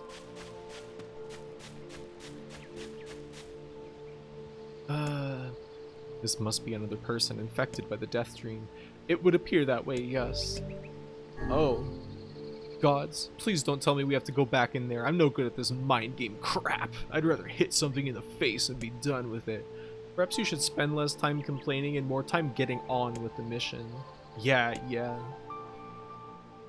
I breathe air scented with death and resist the urge to laugh, for I know it will sound like the words of a madman. How long have I been in this fresh hell? My box, my prison, is tucked under the stairway in a long unused catacombs of some infinite castle. Outside, I hear the sounds of a funeral dirge that seems without end. Light has no place here. Wind is a forgotten friend. I pray for death to come, but he forsakes me. Time passes, and eternity slips by in the single tick of the clock. You know, this sounds like smoking salvia to me. Someone knocks on my prison. Hey, anyone there? I hear an unfamiliar voice say, "My savior!" I claw at the door of my jail, embedding thick splinters under my ragged nails. I scream for help. I laugh. I sob. Surely this is a product of my addled mind. Surely it cannot be true. Help me, I cry. For the love of all the gods, help me. Hey, this is the music from the machine catacombs or whatever.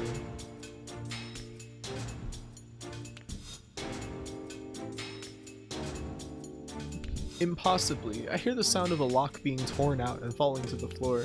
As the door slowly creaks open, I have just enough time to see a silver-haired man and a floating book before the light pours inside. My eyes, accustomed to blackness, explode with pain and I am forced to turn away. Who are you, I ask, shaking hands covering my face. How have you come to this place? I am Grimoire Weiss. This is Grauhue. Long have we been searching for you. Now come, stand, we shall awaken from this nightmare together. The one known as Grauhue extends his massive hand and pulls me from the cell. Through my eyes, though my eyes are slow to adjust to freedom, my ears are as keen as ever, and they recognize the staccato sounds of a heavy rain. I never thought to hear the rain again, I whispered. Would that this were not such a terrible storm, said Grimoire Weiss. Look at your feet. I force my eyes open and see water pooling around my feet and lapping at my shins. There's so much of it. Yes, and more comes each moment we delay. If we do not make good our escape, we shall all drown in this castle. We know that you are weak. You are our only hope to survive this place. Time, that long-forgotten friend, made itself known again. I nodded my head and swore to save my rescuers, no matter the cost. The castle catacombs are a maze, twisting upon themselves like the endless entrails of a giant. I squint down the dim corridors. This is a Twine game. This is just like a Twine game on the PS3. My eyes, accustomed to darkness, explode into a million bits, into all the polygons. It's a Twine game. It's so good. I do love this. This is probably like my favorite thing in the game so far, honestly. Available exits are north, east, and Grauhue. You gonna exit into me? Move carpet. This is not Zork. Thank God. We proceed north. At the end of the corridor, I find a row of 20 gorgeous canopied beds resting atop a carpet of velvet. All are covered in a thick layer of dust and cobwebs. Searching for the door to the next room, I come upon a shapeless mass of gray matter. It has been shoved against the side of the wall, and despite my fever, I think I see the outlines of a door just beyond. When I reach out a finger and touch a piece of the mass, it turns to dust and drifts away on the wind. Realization slowly dawns, and I fall to my knees and weep. Corpses. I face a mountain of charred and crumbling corpses. I look from it to the beds and back again until the horror dawns full upon me. Someone has piled these bodies into a tower and set them ablaze. Whether they were alive or dead, I do not know. Insanity will not permit me to consider the proposition further. I make a sound, whether scream or laughter, I cannot be certain. Then my mind grants me merciful blackness, and I find myself opening the door and leaving that most terrible of rooms. I squint down the dim corridors. Well, we just came from south, didn't we?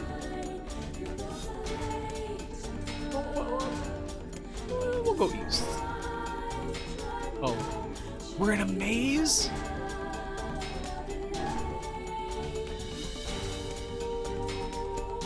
Uh-oh. At the end of the path, a row of heavy wooden casks lie on their sides. In a dark chamber, doubtless they are filled with wine. My thirst roars to life. I cannot remember the last time my parched throat had relief. I scramble to the first cask and pull frantically at the cork.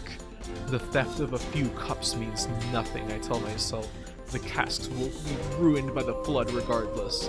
Finally, the cork surrenders to my attack and thick red liquid bursts forth from the hole. It is no wine, it is blood still warm from the body, whether animal or something else. I cannot say. You know, that's good eating right there. You should be slurping that up. The foul liquid soon mixes with the rising floodwaters, creating a warmth that laps against my thighs. By all the gods, are the rest of these casks filled with blood as well? I lack the courage to confirm my suspicion. Disgust quickly becomes fear as I turn to flee, but my weakened legs betray me, sending me toppling over into the red ocean below. The smell of death is everywhere. It threatens to consume me. I must escape this hell! Crawling on all fours like an animal, holding back screams lest any foulness enter my mouth, I lurch forward, through the red waters and out of the room to freedom. I squint down the dim corridors and proceed east. Let's go north? At the end of the path, the waters rise to my waist, exhausting me both physically and spiritually. I pray that this is the way out. Eventually, I can stand the sight of the waters no longer, and so turn my eyes upward. I imagine my surprise when I see a series of paintings hanging on the faded plaster wall. Each depicts a person in the prime of life, clad in clothing of the highest quality. The styles, however, are strange to me, leading me to believe that these people had lived long, long ago. One subject wears an outfit that particularly catches my eye. It is constructed of a thin, breezy cloth and decorated with a motif of flowers and birds, while encircling the figure's waist is a leather belt of the most perfect construction. It is a stunning costume even by modern standards. As I gaze at the portrait, I am struck by a desire to touch it with my own hands. Yet, as I extend a single finger to the painting, I am gripped by a most unpleasant feeling. Staring closely at the image, I see it bend and warp into the shape of another finger. Something behind the picture is pointing at me. Is it another prisoner? A fellow inmate trapped for eternity in this place? I cannot let it pass, and so I seize the portrait with both hands and throw it into the water. The wall is hollow beyond the painting, and inside I can just make out a body. Whether or not this is a prisoner, there will be no rescue. This poor soul is long dead. Scraps of clothing lie on the floor around the bones. Only a small amount of the fabric has survived, but it features the same delicate designs that were depicted in the portrait. I've been admiring a row of corpses, blocked from view by portraits of each victim at their pinnacle. Enough! Shielding my eyes, I paddle forward through the water. I squint down the dim corridors and proceed south. Oh man, I need another sip of water.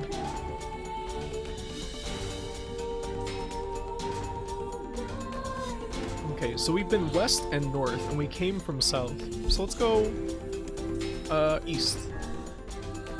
At the end of the path, I find myself in a great hall with only the sounds of rain for comfort. The waterlogged red carpet squishes beneath my feet as I approach the center of the room. Once there, I behold a beautiful dining table upon which rest china and silver of the finest construction, as well as the remains of a fantastic feast.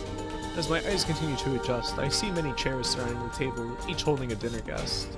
Noticing movement, I approach the chair at the table's head, but as the truth of the matter dawns on me, I recoil in horror. The host of the feast is a corpse! As are all the invited guests, an army of foul, wriggling insects have made homes in their remains, and this is the movement I saw. This once splendid feast was now nothing more than a requiem for the damned. I take a moment to steady my shaking hands, then slowly back away from the table. Desperate to lose sight of the abomination before me, my gaze lands on the chairs above, upon which the dead were seated. This is a mistake, for the chairs prove to be even more terrible than the feast itself. Each one is covered in a layer of spikes that run from the seat, up the back, and down the arms. This explains the color of the carpet beneath my feet. I can only pray that the unfortunate diners were dead when the meal began. Or if not, it is a simple task to envision the agonized screams that must have sprung forth from their mouths.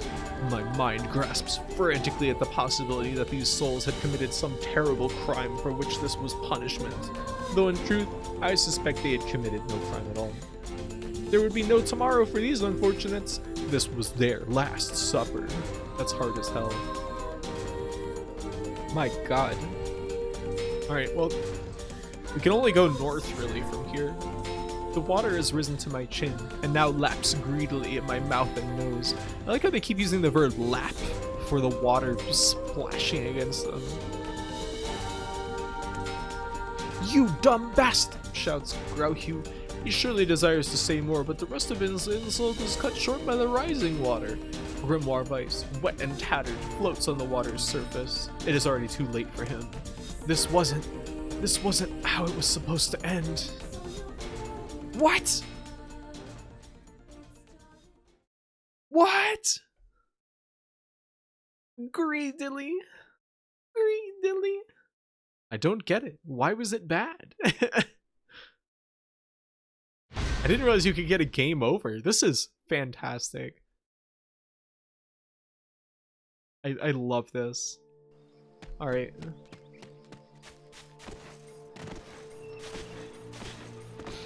Hold on. Before we go back into that again, I have to pee, like, very bad.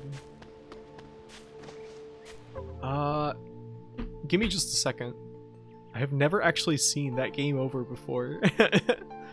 It's pretty cool to see. I like that Vice died from getting wet. He just got wet and died. Anyway, I'll be right back. I gotta pee. Is that my mic? Yeah.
I'm back. I don't get why it was so horrific for the diners. Can someone explain? They were on spikes and they were full of bugs, I guess. I brushed my teeth while I was up, so that my mouth will be nice and fresh when I'm reading to you. Alright.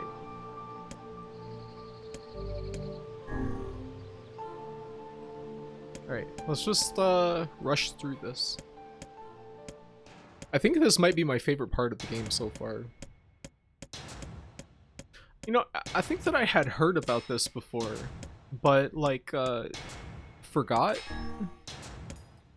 Do you think that this influenced Twine games at all? Like something about like the like formatting strangely like reminds me of that.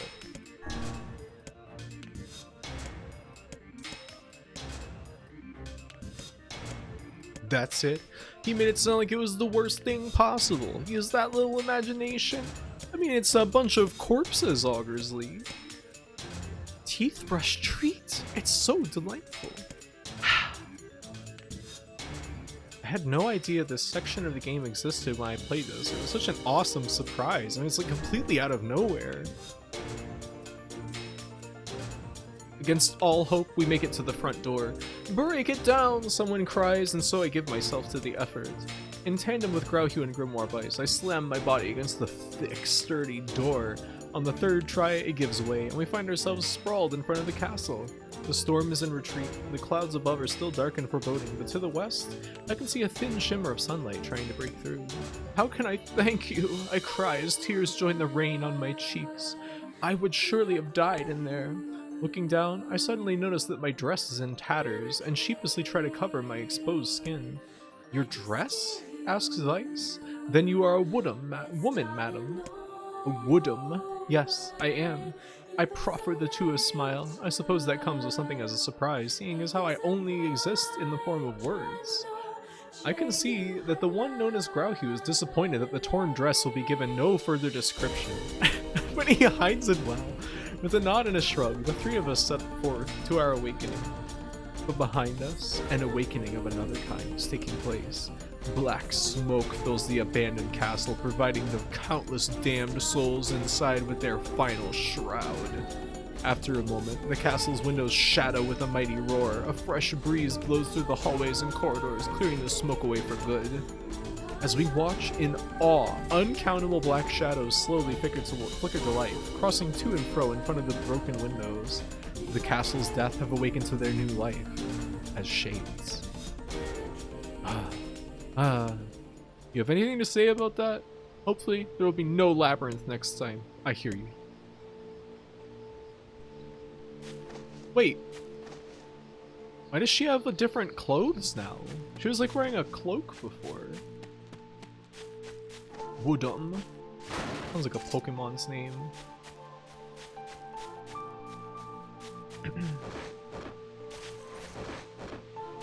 This game has such a sense of whimsy and play. It is not concerned with being a good video game, but it's concerned with like giving you a really fun time.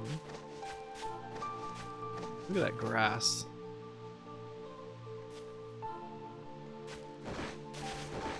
Just look at like the effects in this game are so crazy, like that, like the mistiness in this area and the bloom and like the depth of field and stuff. I think this is easily like one of the best looking games like visually that I've seen.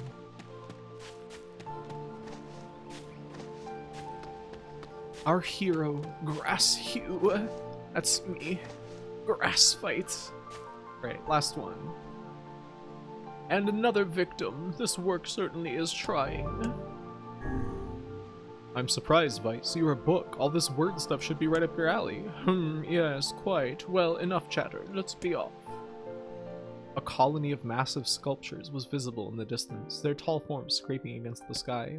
Vice and Grauhue had never seen such a sight, and their eyes widened as they tried to take it in. Hey, Vice, we better keep walking, but those things don't get any closer. I don't get it. Are they really that big? As Vice considered his answer, the sun beat down on them with renewed ferocity. Perhaps there is some manner of mirage, he said. Under this heat, a mirage or two would hardly be an unexpected sight. Grauhugh nodded and wiped the sweat off his brow, leaving a trail of sand in its place. He thought he'd never been so thirsty. The ancient road on which they walked was black and cracked with age. Here and there, thin wisps of grass pushed up through the rocky surface, as if defying those who had laid this material down over their home. The heat reflecting from the road made Grauhugh lightheaded. Suddenly, he dropped to his knees and slammed his hand against the black surface. "God damn it," he said. "Is this some kind of joke? Well, I'm not laughing!" The complaining had already begun. Weiss tried not to let his eyes roll too much. "A joke?" he said. "No, no joke. This road leads to the city of art. Perhaps the path itself is simply some manner of grand artistic work." "Oh, come on, that's bullshit and you know it." "Possibly, but thinking of it in this way might make it easier for you to bear." Grauhugh glanced at Weiss's grinning face, cursed silently to himself, and resumed walking. I like the city of art. There's no grass emoji, but there is the mochi scene, or whatever, the one with the moon. I'll be thinking about this spiked chair thing for a long time. I think it's really lessened my view of humanity. Okay, Ogresley, maybe you need a nap. With that kind of attitude. Yeah, that one. That's grass, right there. As time passed, Grauhugh's feet grew more painful and his throat drier than he thought possible. You know, I felt like when I talk about grass, there's nothing to do with that touching grass bullshit. I don't want any part of that. I'm just like grass for its own sake, independent of any kind of new way of telling people to log off. These are all centering human uses of them, though. But doesn't it? Wild rice grows of its own volition, right? He tried not to look further than the next step ahead, because the bright sunlight made him hesitant to trust his own senses. "We are definitely getting closer," said Weiss in an effort to cheer his companion. "Yes, this much is certain." Encouraged, Grauhugh lifted his gaze. Suddenly, he stopped walking, choosing instead to stand in the middle of the road with his mouth and eyes wide open and his finger pointing in the distance. "Water!" he cried. "It's water!" "Water," said Weiss. "Preposterous. I don't see any water." "It's right there, idiot. Can't you see it? Look, the sun is reflecting off it." Without waiting for a response, Grauhugh sprang to life and bounded toward the sight. What in the... There was no water. There was nothing but sand in every direction. Grauhugh closed his eyes and sighed as Weiss floated up behind him, chuckling softly. "I believe this is known as a mirage," he said. "Many a desert traveler has spoken of such things." Grauhugh shook his head, bewildered.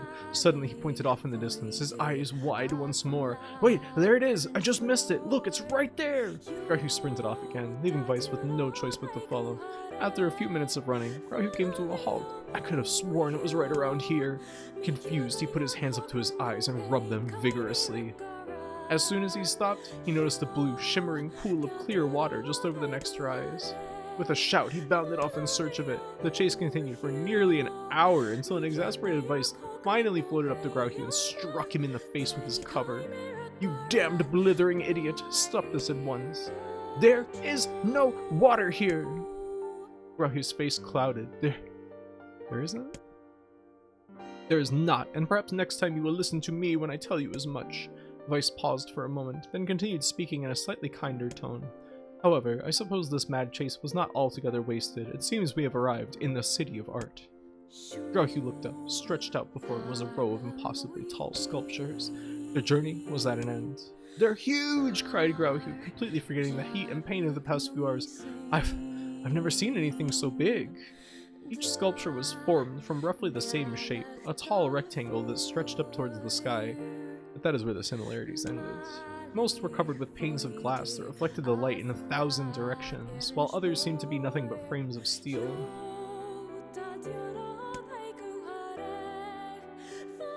Some had tall spires on their tops, while others possessed triangular caps. "What kind of city is this?" said Grauhugh. "Where are all the people?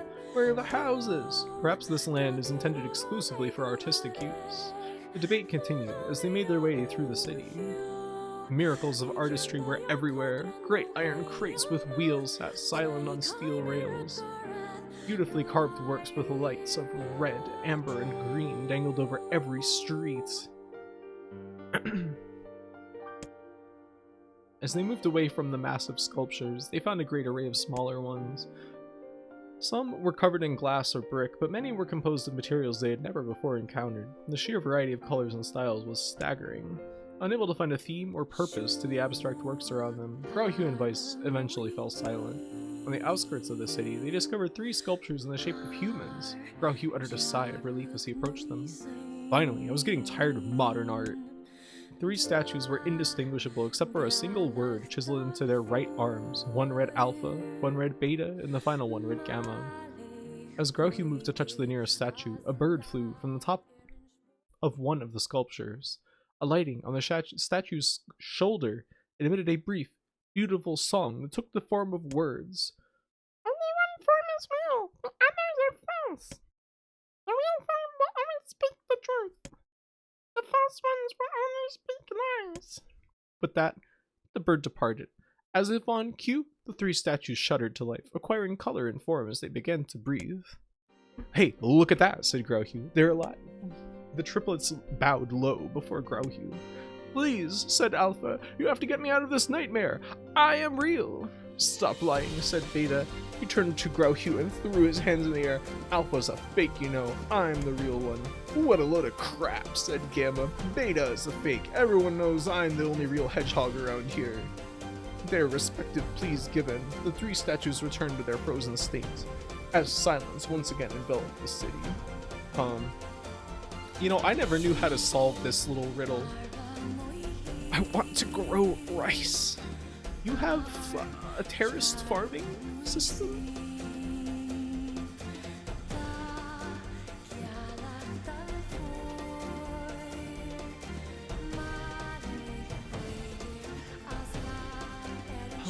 Let's see.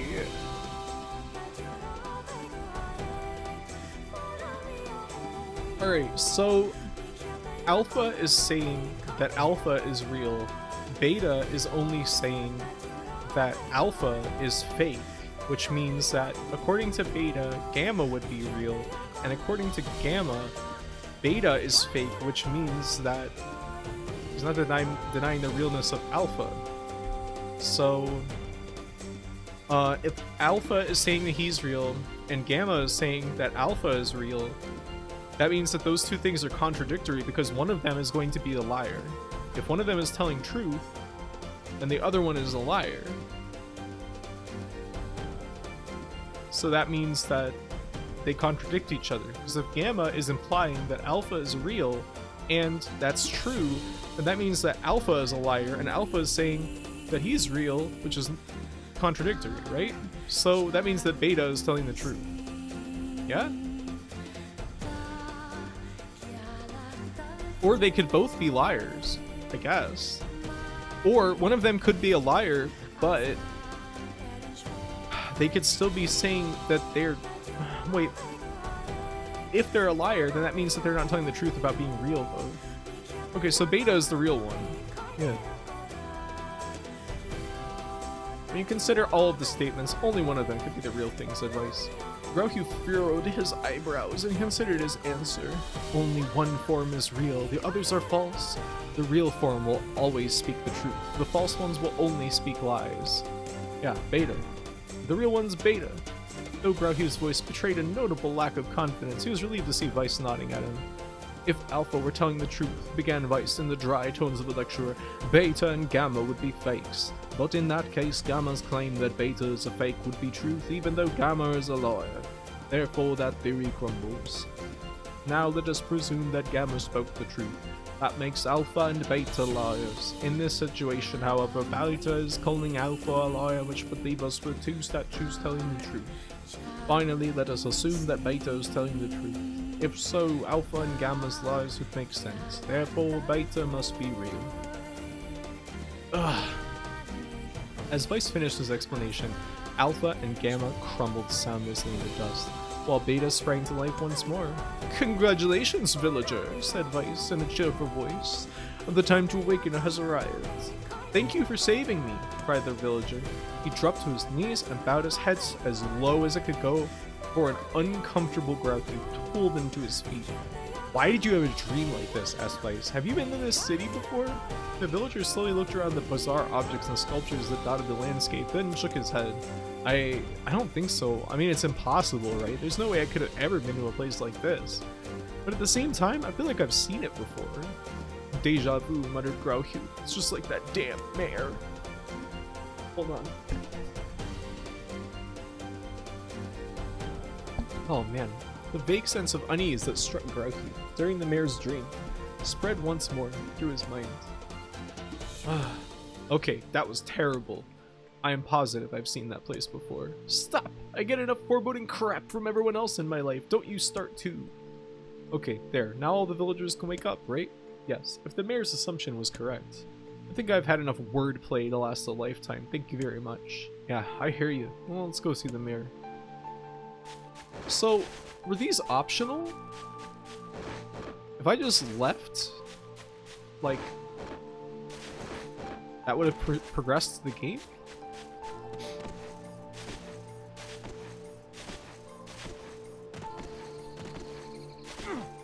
Sonic Adventure reference? Can you feel life slipping down your spine? I want to save my game just in case. This NieR guy pisses me off. I totally understand Vice. I like him. Also, Augersley, you seem to be mistaken before. The person narrating in the castle section was the villager that we were trying to help.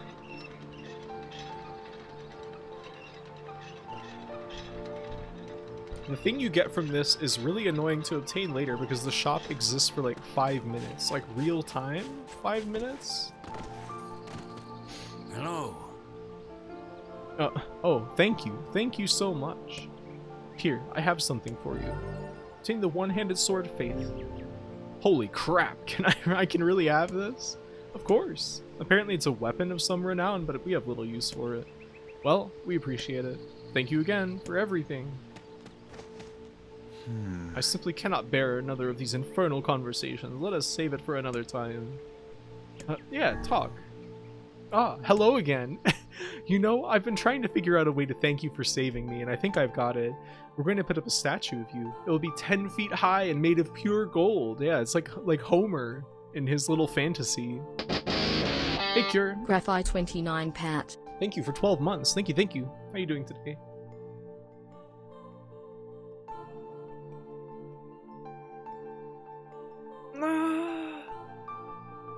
This is the Nobuyoshi from NieR, which they renamed for some reason in that game.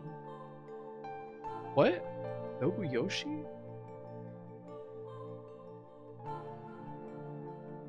Holy crap! I've been lurking while taking Freepy on walk. Oh! Was that a fun excursion? Oh, and I know you don't own a horse, but I think we'll put you on one anyway. Horses just make people look more heroic, you know? How's that? You don't want a statue? Oh, I thought you'd really enjoy it. Regardless, thanks to your tireless efforts, our village is at peace once more. And at peas! Ah ha ha! That's just a little agricultural joke right there. Sweet peas? Anyway, I've been thinking about other things besides bad jokes and statues. I've also decided that we need to start holding the village festival again. We used to have it every year, but the last mayor thought it was old-fashioned or something and he killed it. And there's only 3 people in your town. Who's gonna be there? Since I'm the mayor, I can start it up again. That's not abusing my power or anything, is it? What's that? You want to hear about the festival? Well, the official name is the Feast of the 3 Days. We call it that because everyone sits around a huge table and eats for 3 days straight. No sleeping allowed. Eating for 3 days? Oh, and we hold it on the foggiest days of the year, so it's hard to tell what you're eating. Some of the dishes are delicious, but some are really rare and, well, there's some weird stuff in them. Let's leave it at that. Anyway, you'd be pretty surprised what you can eat when you haven't slept for a couple of days. I'll make sure that a room is prepared for you so you can be the guest of... What? You can't come? You have to wash your hair? Oh.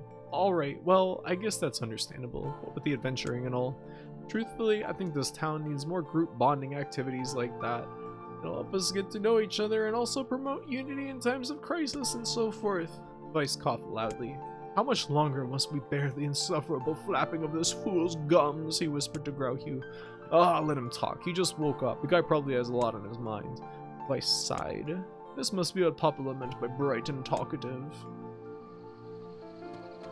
This sounds like torture. Wow, torturous.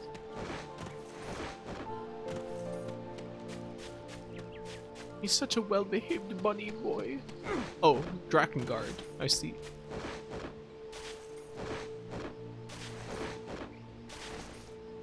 He hides in crevices, so I must wait patiently for him to come out. Oh no.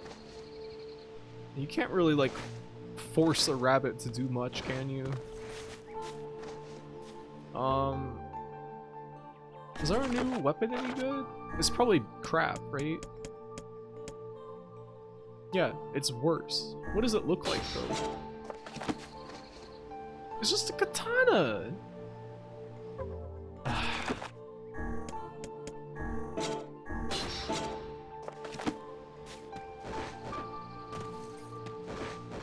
This explains the dining hall scene. I was just thinking about that. Come on. Katanas are cool though. Yeah, but look at, I got Beastbane. That's way cooler than any katana. Well, we're gonna have a conversation. Oh, it's you. Can I talk to you for a minute? Here, over here. These are my neighbors. I was just telling them about the dream I had. You know, the one you rescued me from? They don't believe me. They say I'm making the whole thing up. Who could invent something like that? I remember the darkness. I remember the screams. Listen, you have to back me up here. They think I'm crazy. They need to understand. Tell them how you pulled me out of that cell and there was water everywhere and it was rising so quickly. Part of me was convinced that you had rescued me only to let me drown, you know? I didn't want to drown. People talk about how it's peaceful, but I think they're lying. How would they know if they're not dead? And tell them about the bodies. The bodies, oh god, there were so many of them. There was the room with the beds and the corpses, like pieces of charcoal. I keep thinking about the fire and how hot it must have been. Then I don't want to remember it anymore. So I think about the wine. Only it wasn't wine. It was blood and it was still warm. Sometimes I can still smell it. I'll be eating a piece of pie or something, and all I can smell is that warm blood mixing with the rising water. It's hard to eat now. When I see the table, I think about that feast and the guests and how the carpet squished beneath my feet when I walked. I don't know, it's weird. The pictures are maybe the worst. I kept wondering if they knew they were going to die and how they could sit still knowing that each stroke of the brush is a step closer to death. I think about stuff like that a lot now. Actually, I have a hard time thinking about anything else. I don't sleep much. Sleep is hard. I see such terrible things when I close my eyes. Anyway, I was hoping you could tell my neighbors so they... Where'd they go? They left a while ago, said Grauhue quietly. Doubtless they find your dream a bit disturbing, said Weiss. Perhaps you could find something else to talk about with them, such as the weather, or kittens. The weather. The villager smiled softly at Grauhue, but the smile soon faded from her face. As the two of them slowly backed away, they could see tears beginning to fall from the corners of her eyes. Oh, do you remember The Darkness for the Xbox 360, starring Jackie Estacado? We can have... Oh, there's not another conversation. Is there another with the mayor?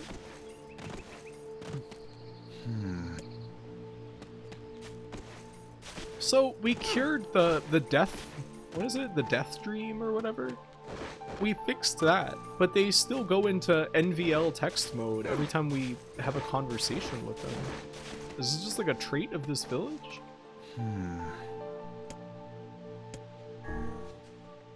Oh, hey, it's you! The guy who saved me from that crazy city! It's great to talk to you again. You're my hero, you know that? Oh, come on, don't be shy. It's alright. The mayor even said we were going to build you a statue and everything. I hear you've been traveling the world. Good for you. Travel is the key to happiness, you know. Getting out in the world, meeting your fellow humans face to face, it really changes the way you see things. I think change like that will be vital in the new world that's coming. How's that? Me? No, I've never traveled. Never left the village, to tell you the truth. Still, I'd like to get out someday. I think our world is dying. Seriously, think about it. You got the black scrawl, the shades, the mysterious illness like the death dream. It's like something is trying to give us a warning. In fact, I'm sure this is a warning. We need to change our ways before it's too late. I'd like to help change the world, but I'm just a simple villager, not like you guys. You're on the front lines of everything, rushing in with swords and magic spells and stuff like that. Hey, I know, maybe we can join forces and change the world together. I mean, with your experience and talent and my, well, whatever I have, anything. Anyway, I think we could really make a difference. This world needs a leader, someone who can unite the people in common purpose. Probably have to be kind and kind of tough too. I mean, this isn't a world that appreciates calm discussion, you know. You'd also need to be smart and have the ability to look down the road and think about what's best for the future. I bet you'd be perfect. What do you say? Huh? You think I should do it? Oh no, that's not... I mean, thanks and everything, but no thanks. I'm not a public limelight kind of guy. I'd rather hang around the background and help from there. You know, like an advisor or a puppet master or whatever they're called. Actually, I think I'd be pretty good at that. Grauhue and Weiss left before the villager could hand them a copy of his pamphlet, 10 Simple Ways to Save the World. As they walked, Weiss pondered openly about the man. I suppose he is what they call an armchair general. Okay.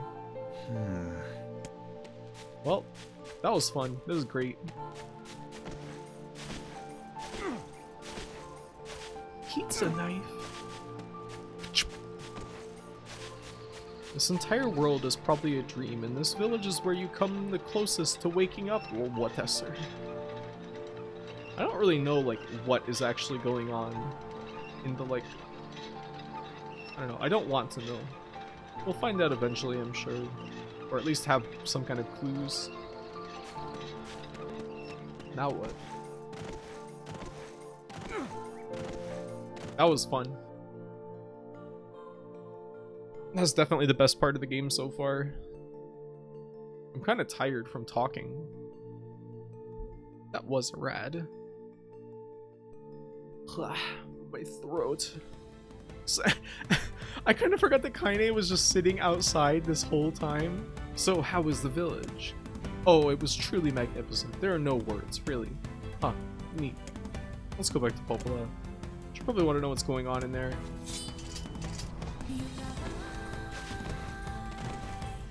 We were in there experiencing nightmares. Living nightmare of text. And she was just chilling. I think Kaine sitting out here is the best part of the entire game. Why?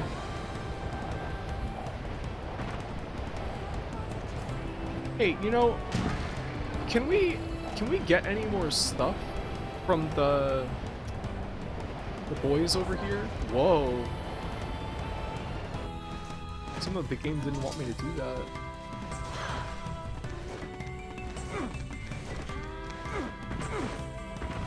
I like how the sound effect sounds exactly like being in a wind tunnel.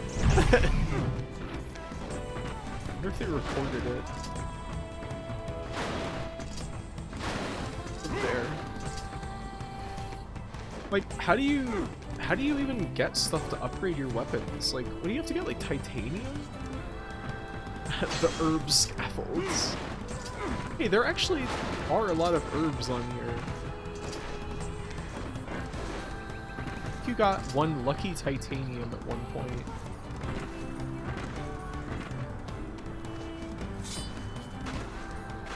Otherwise, you'll get more materials later. Alright, I'll go ahead and upgrade my Beast Bane a little bit more. My Bin's Bane.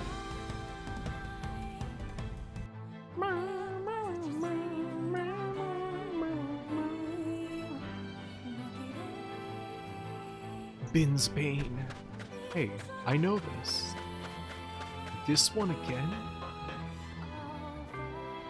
Doesn't speak about Mom as much these days. Jacob, Yeah? can you read me a story? This guy's voice? In a bit, okay? I've got a customer right now. How can I help you? I'm ready to strengthen your weapon anytime. Hey.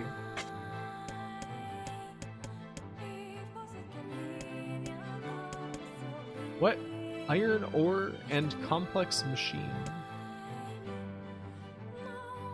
Fuck.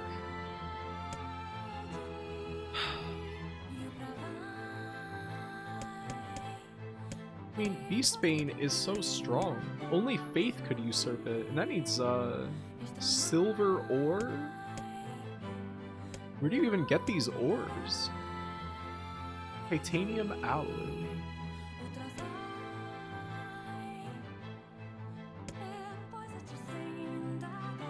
Like, why would I even want to upgrade these when they take titanium? You can buy some ore here? Oh, okay. So I need 7 iron ore and a complex machine.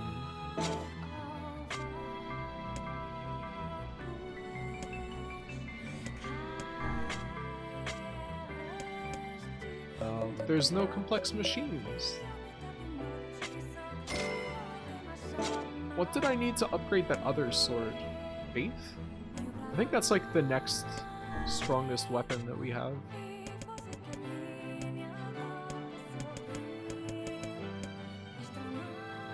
Broken antenna and silver ore.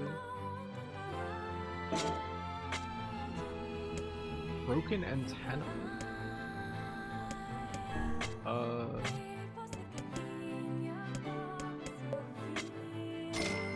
I guess we can go kill those robots a little bit.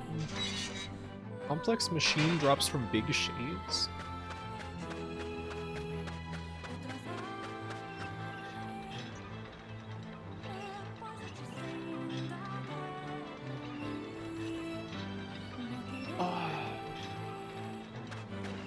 I thought that I got some kind of a machine from a shade.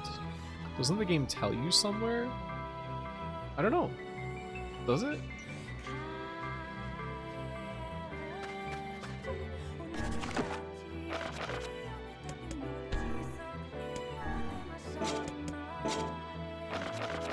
I forgot about word edit.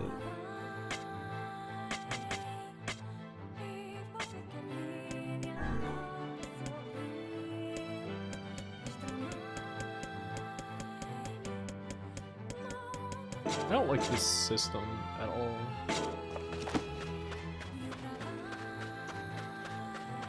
The upgrade system has too many materials. I could have sworn it told you where your mats dropped from. Maybe that's in the remake or something. I just need broken antenna.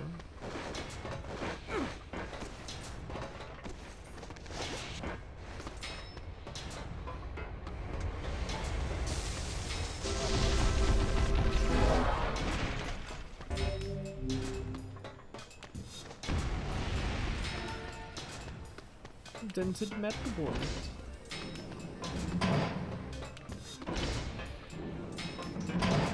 It's a good thing the music here is so good.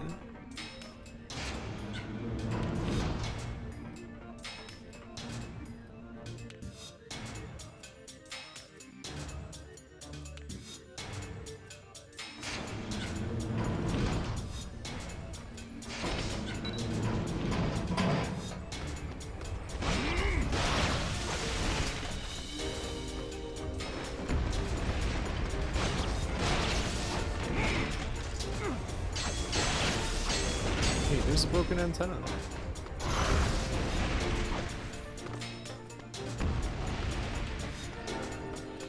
Okay, so it seems like the guys that shoot bullets, they have the antennas, right?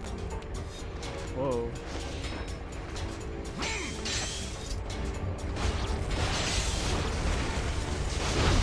They have broken motor as well.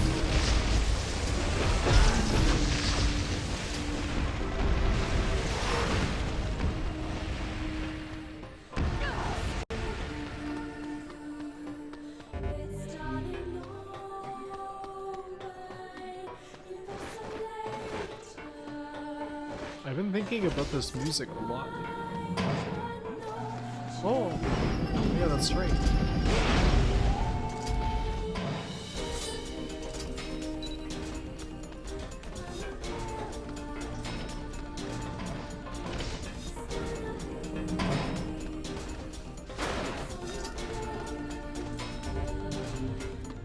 Wonder how close you are to the end of the game?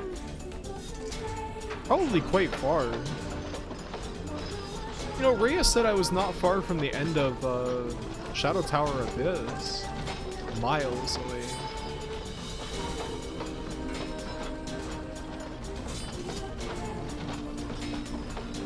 I want to see Shadow Tower Abyss through the end. I just got so mad at it today. Maybe I'll go to the other area that we found first or something.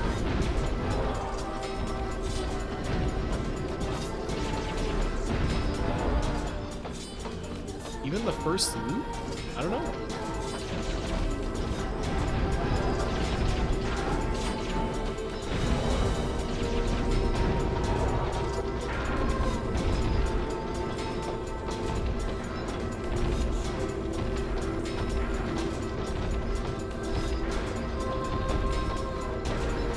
What are those things like spinning down? Oh, they're the robots and they're like going around.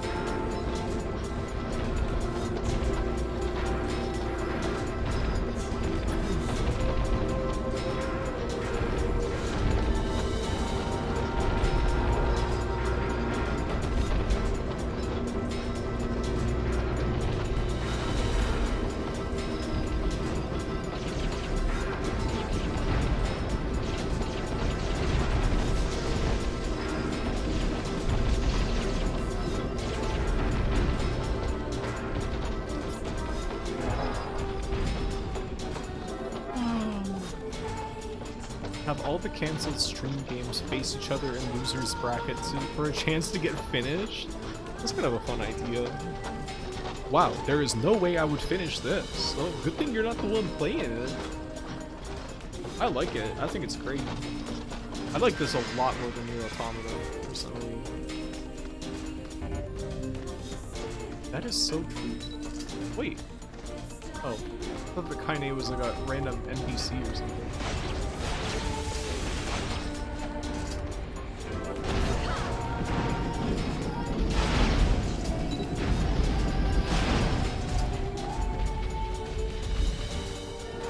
Vented metal boards. I want more antenna.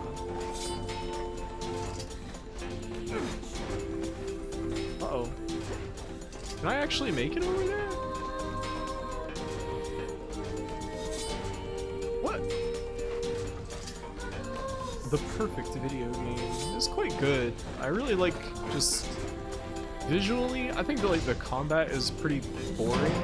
Like, but it's at least like inoffensive. It's like not too obtrusive. I like the story, I like the characters, I like the graphics especially. The music is great, and the writing, like the just like goofy ass side quests that just like waste your time and end with like a joke. I think this might be my least favorite game. That's really extreme. Why?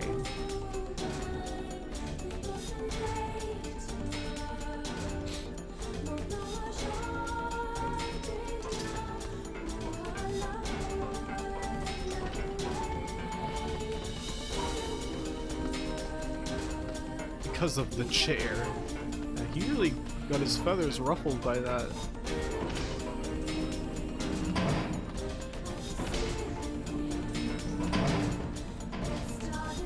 Huh. Did I get enough antennas?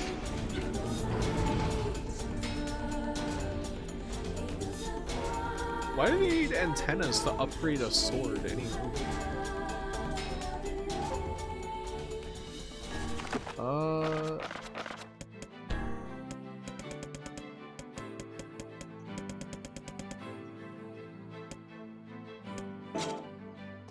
I could have swore I got more antennas than that. 5G powered.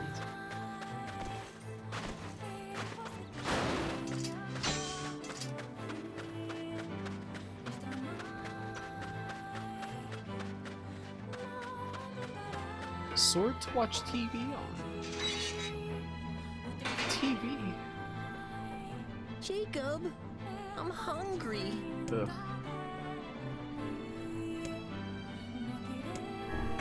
What do I need to... Complex machine and broken antenna. I only got like 2 broken antennas in there. That's so annoying. Is that really worth it to get like a 17 attack power bonus? It has like lower magic power. There's no fucking point to this.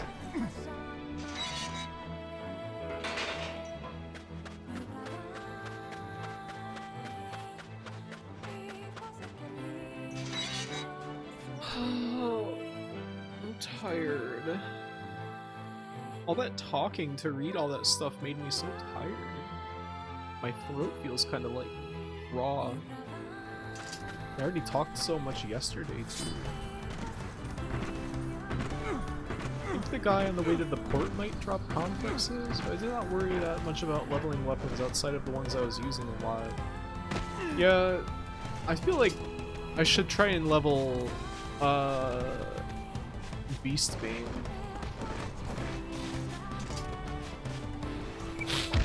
Hey! Oh no. Alright, I'll just backflip to the town. She is Raw versus we? What? WWE?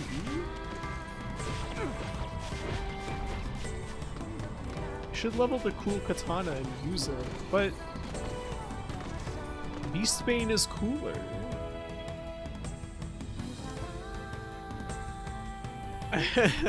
My monk cream. I love that emote.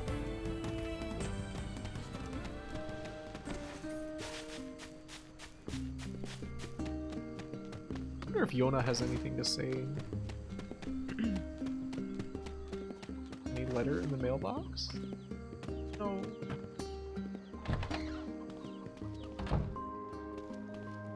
Oh, what a tragedy. Alright, same dialogue as always.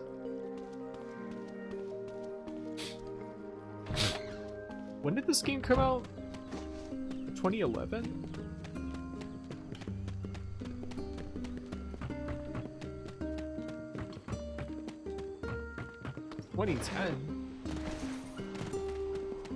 So long ago.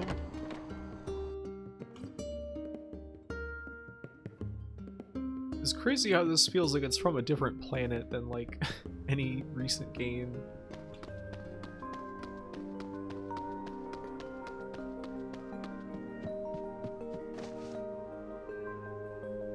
How are the weapons different? Any moveset differences? No, they're all exactly the same. They have a weight class, but I don't think it does anything.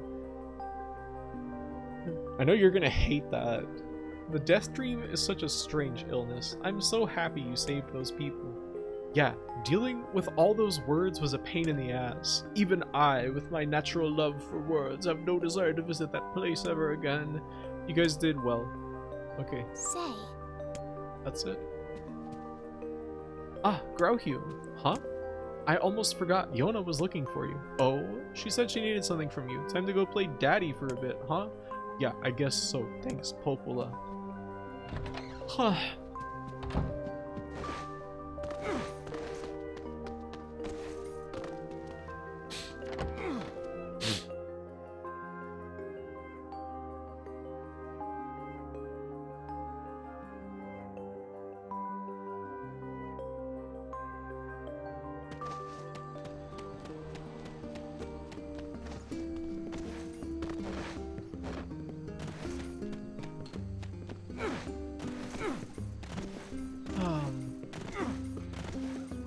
It feels like, you know, the scale of the world feels really small, but it kind of feels like the world is actually bigger, and that, like, the fields and, like, the desert and stuff are kind of like as stand-ins for, like, larger spaces, maybe?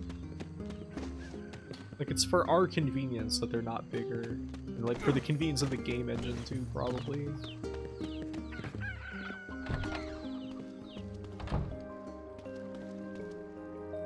Item. Spirit drop. 700 to G. Oh. Dad, yay! Popola said you needed something? I need a favor. What is it? Yona, I can't help you if you don't tell me. Little puppy doll. I never saw you enter a building in my little watches of this. That's a lovely camera switch. It's great. It's great. There's an even better one where you go into a lighthouse and it just looks absolutely beautiful. Is amazing. Yeah, I guess. Yona, please, out with it. I need you to help my friend. Your friend? I have a friend and he sent me a letter and now I need you to help. Someone wrote you a letter? A pen pal, how delightful. So who was this friend? Well, he's kinda... It's a guy? Yes, and he's sick and in a whole lot of trouble. I know that you and Vicey are the only ones that can help him. Vicey? Tell me about this guy. He lives in this really big house down south, and he's super nice, and he's my friend. You have to help him, Dad, please? Yona, listen. Please? Great, now what do I do? I'll do it. I can't say no to her. Okay, I'll see if I can help. Yay, thank you, Dad, thank you. Is this like where that spider mansion is? Scam. I've heard this one before. Great, my kid's got a boyfriend. You should tread with caution. This lad may be your future son-in-law. Vice, we are not discussing this.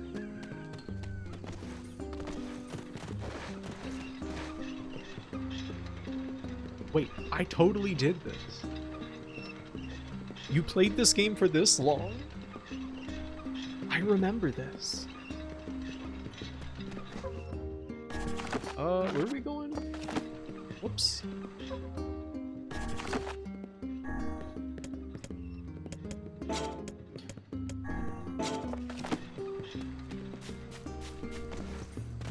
Wonder if there's any new quests anywhere. I'm not fucking doing them unless they get me weapon.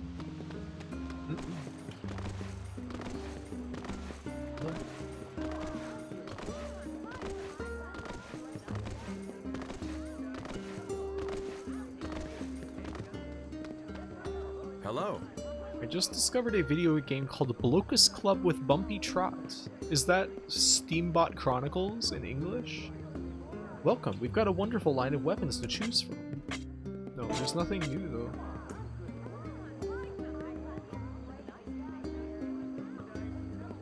Augersley enjoys spider mansions.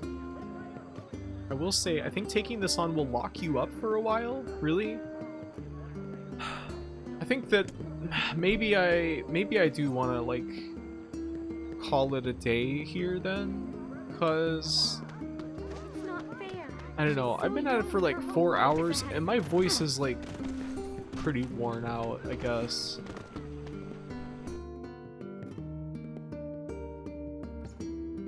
Made a licensed board game with Bumpy Trot characters sitting at a table in the background.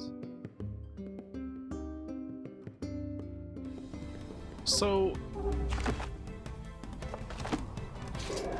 maybe I watched someone do this part. There's no way I would not have stopped it after the VN section. I don't understand why you hate it so much. That was definitely like the best part as far as I'm concerned. There's like let us dispatch them without complaint. Shades What would everywhere. make them appear in this area in the first place? It is hardly what one would call especially fertile ground. Ah,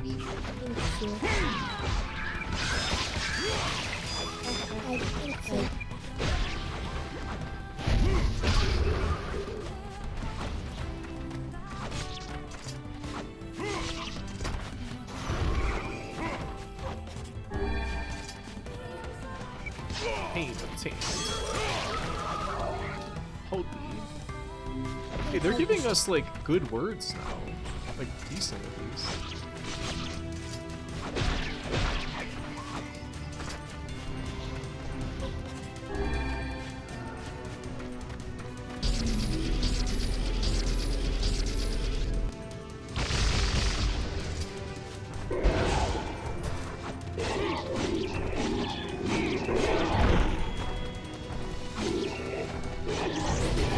Whoa.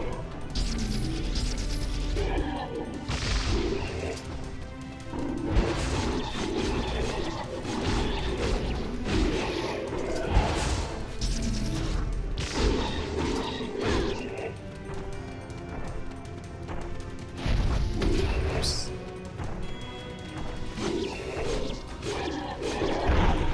Oh, I got hit by that?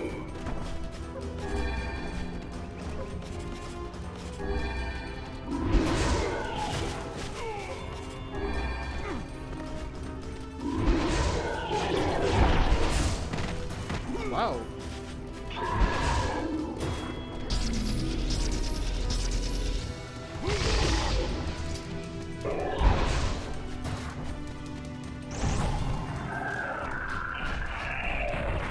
Did we get anything? No?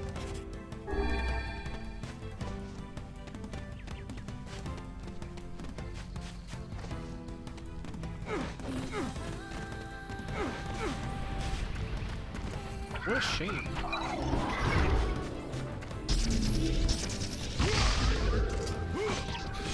How do you stop riddles and cut the mirage a bit? I think I would have liked it more. I thought the mirage was fine. It's not like crazy entertaining or anything, that part. I don't know, something about like completely generic riddles that everyone knows is like always kind of a funny thing for me in games. I don't know why.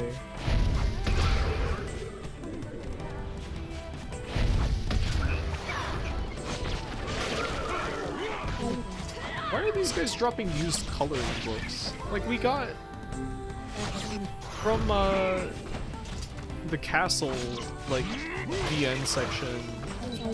We basically learned that shades are dead people, which, like, you could probably already figure out just from, like, context clues or whatever. They have, like, items from their past life? Or something. I'm just going to the seaside town to, like, save my game so that we're closer to the mansion next week.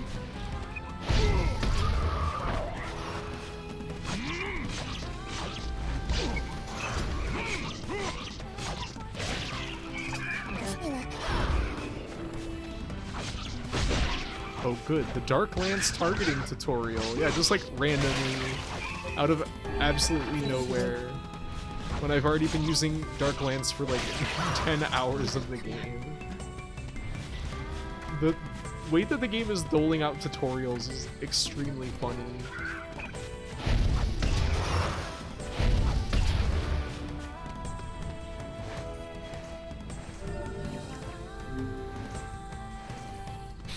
I think it devalues his character to the point that I no longer hold any stock in him. He has literally been in a desert and knows what a desert is, but part of the idea of those sections was that, you know, their actions were sort of out of their control. Like there were times where they were saying, you know, like the text would say that they made an expression or said something, and then they would say, I didn't do that. And then, you know, they would be like, all right, well, that's just basically the rules of this place, and there's nothing we can do about it.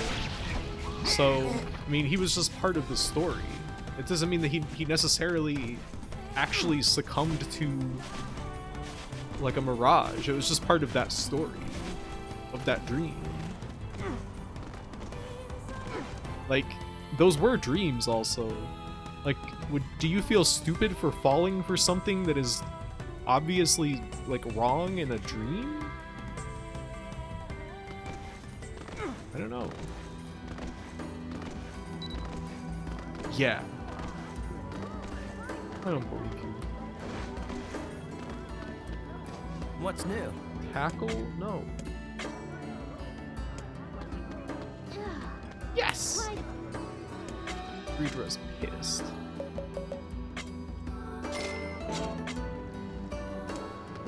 I already said this before, but I got the combos tutorial like most of the way through the game. I think that's wonderful. Why did they do that?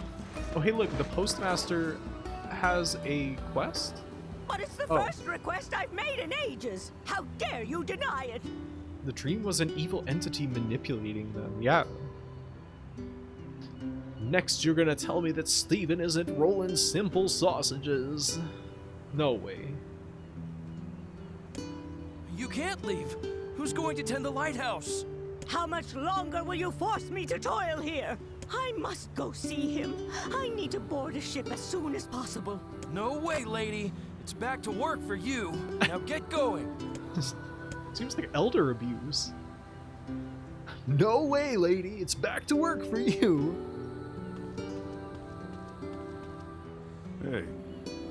What's going on? There's no one else in town who knows how to keep the lighthouse burning. We need her. Sounds like a poor excuse to me. Do you mind talking some sense into her? You're the only one who she seems to listen to. The lighthouse lady's wrath. I suppose a visit is in order, yes. Good lampshading to let the writers get creative with the side quests without worrying about how the rest of the game changed over development. What?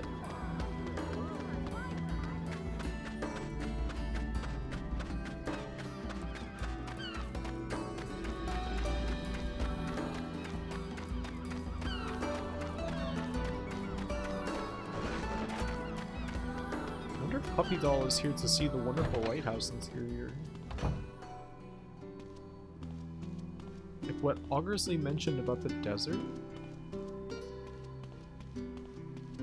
Oh, you mean like if something that they did was like out of character or something like that and it didn't make sense?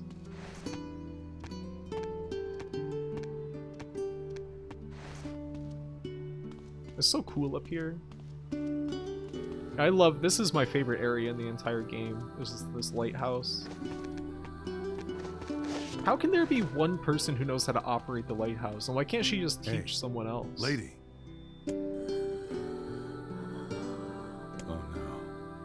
As I feared, it's the Black Scroll, and an advanced case at that. So that's her illness. Oh, you. I suppose you want to tell everyone about my illness. Well, don't. I don't fear death. I've lived long enough, and I'm tired of it. I'm tired of being alone. But though I don't fear death, I do have one regret. I wanted to see my love one last time. I've spent 50 years in the lighthouse, working and working for these people, and now they won't let me leave. I just want to see him. I want to board the ship that will take me to him. Oh, cruel world. So it's a dying wish now, is it? You know what I'm going to say. Well, we've better things to do than stay here and operate a lighthouse. You'll have to convince the villagers to let her go. Let's start with the postman. I think this is a pretty good side quest, because all you hear about from the townspeople is that the lighthouse lady is such a bitch. And it's because they're forcing her to work here while she's dying. The railings make you nervous in these? Yeah, if you tripped and fell down, it might go pretty poorly for you. Saw you go through the little masked sand town last time, which was delightful to see the little skips. Yeah, I like that place too. The crazy staircases and the little boat. It's a fun time. That is society. We are all always dying. All of us?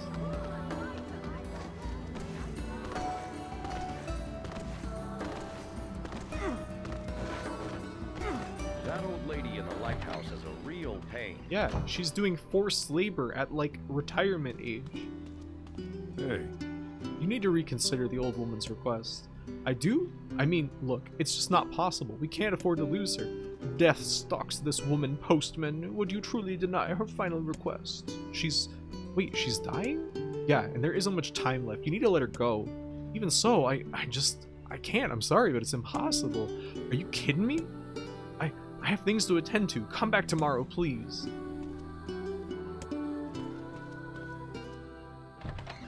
From the moment we are born.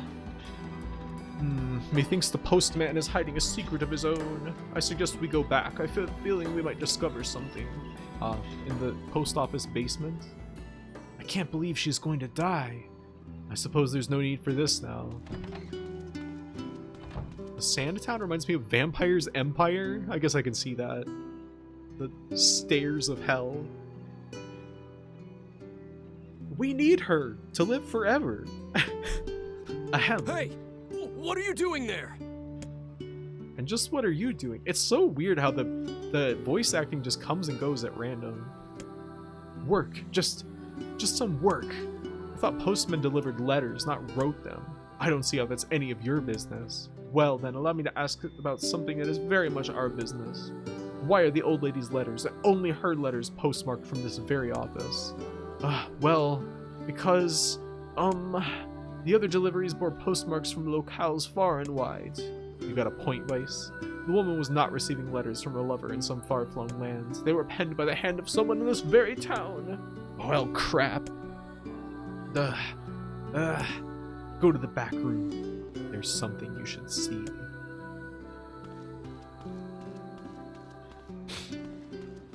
Alright, now we do the See Sokoban.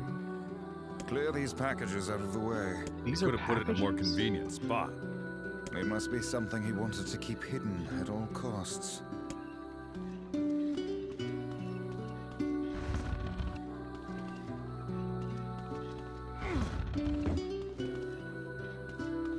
So, go to the Sokoban basement.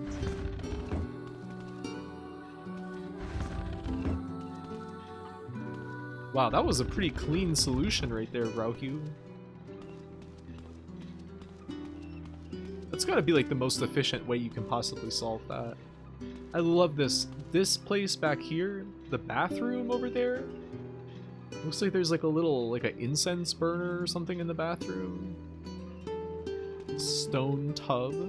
Is this the first time you've had a reason to go here? Yeah, I just went down here for fun a couple times.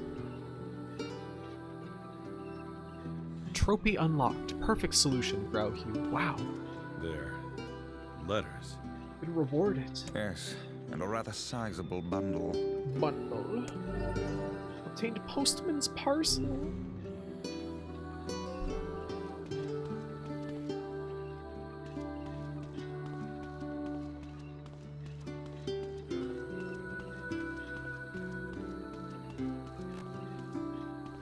They were all written by the woman in the lighthouse. And you never thought to deliver them? I couldn't. Not anymore. It's a death notice. For her true love, I presume. So, if he's dead, who sent the woman all those letters? I did. What manner of cruel hoax is this? It wasn't just me. It was the entire town. So you're all in on it. Those letters kept her going. They gave her hope. She believed her love to be alive in a foreign land somewhere, and we couldn't bear to tell her otherwise. So we just kept the lie going. It started with my father, some 50 years ago.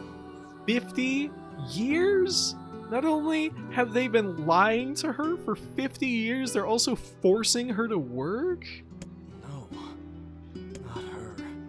Will you continue your lie now? Yes. The truth can only cause her pain. You sure about that? It's not a very happy truth now, is it? And what of her final request? I don't know. How should I know? I'm just a damn postman. I don't know what to do anymore. Fucking the postman for posts. What's the best thing to do? What's the right thing? Here, I have a new letter. Take it.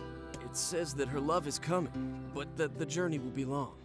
It tells her to wait. You wish us to deliver another letter filled with lies? You uncovered our town's deepest secret like it was nothing.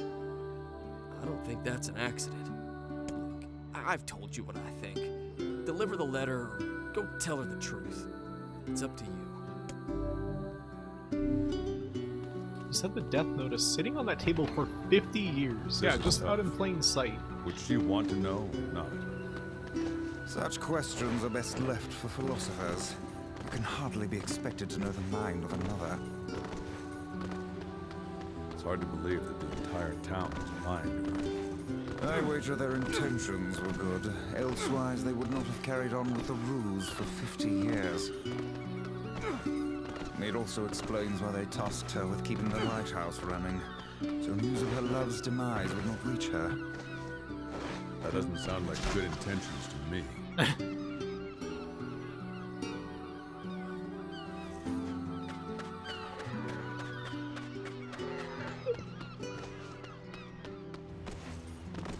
This is too real. This is just real life. This exists as a parallel for the whole game, I guess. In my theory. What? What do you mean this is too real? People do this. Look at that. Look at the contrast between the sky and those trees.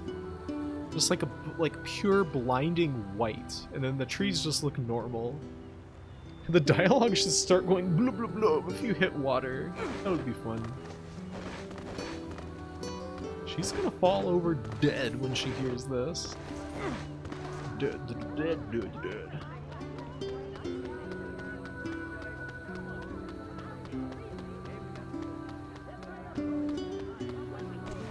I'm trying to see if there's any other side quests around. I guess not. I don't know if side quests appear on the big map, though, or not. Huh?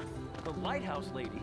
She's a mean old battle axe, that one. So if the entire town knows about this, and they're all writing letters to her, for one thing, how would she never notice that there was a difference in writing style between all of the letters? And for another thing, why are they all constantly talking about how much, like, they don't like her?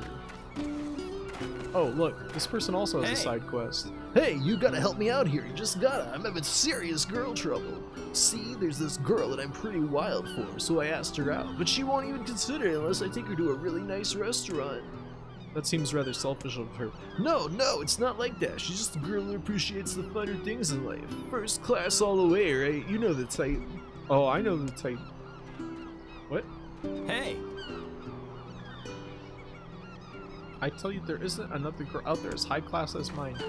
Was that a quest? He had like a quest marker.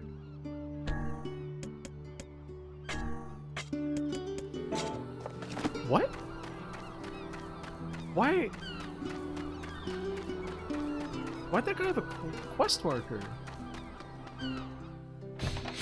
It's kind of an old woman of Omela situation. If they liked her, she'd catch on. Oh yeah, the seals? They're quite good. They have a writing night where they brainstorm and draft letters. And they gotta coordinate it. No, you can't write it like that. It doesn't ring true. How did not a single person object to this farce? They killed him. Now that I think about it, the rumors they spread might be to keep outsiders who could accidentally leak the secret to her from getting close. Oh, you know, that's a good point. That's a good point. Do you have any further news from my love? I'm gonna tell her that he is dead. Your love didn't write this letter. Oh, posh! It's his handwriting, and I recognize the stationery, too. That which you recognize comes from the town's postman and his father, not from your beloved.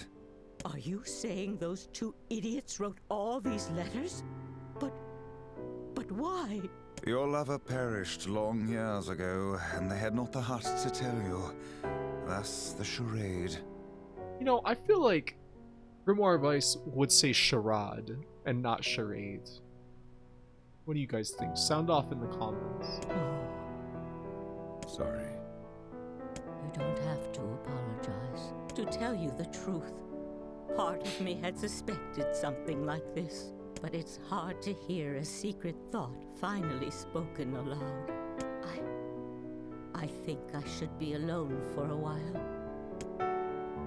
But I want to ask you a favor. You must forget we ever had this conversation.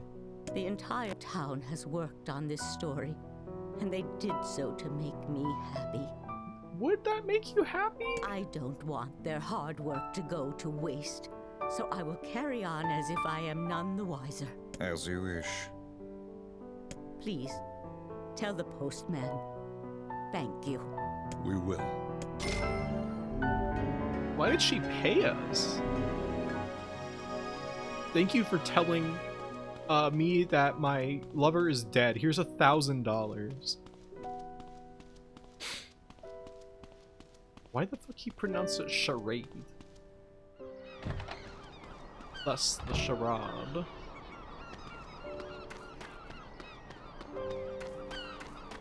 Wait, there was a lover? I thought it was fake from the start. Yeah, she had a real lover. He's just dead. I didn't want to have to write more dialogue for the villagers. She's dying. It's not like she needs the money. I guess that's true. I want to look at those seals. The 7th seal. They just studied and copied a real dead guy's writing style just to gaslight her? Yeah, and she's like, oh, they worked so hard. Don't tell them that I know. I hate that kind of story resolution of like, oh, this person only did this horrible stuff because they cared about me. And then that means that it's fine. What do you think, Seal? You know, I think you got this all figured out. Even the way that you do. Wow.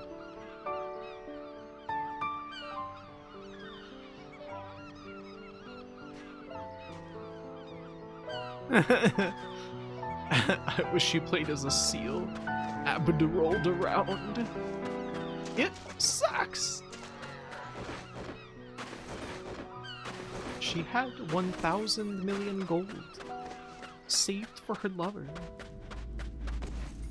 More games need seals. The lighthouse lady. This is definitely true. Mean old battle axe, that one. Gas station hot dog. That old lady in the lighthouse is a real pain. Hey, fuck you.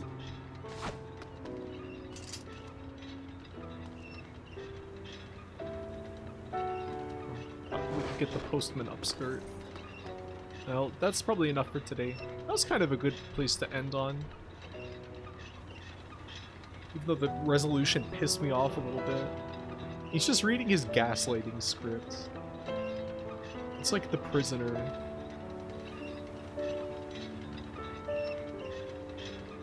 Hello, Holtzen. Ah! Alright, I really saved my game rate. Like, really? Yeah. They're both at 8 p.m. exactly. Is it? No, it's 5:51. And the clock is all off. We're 15 hours into this game.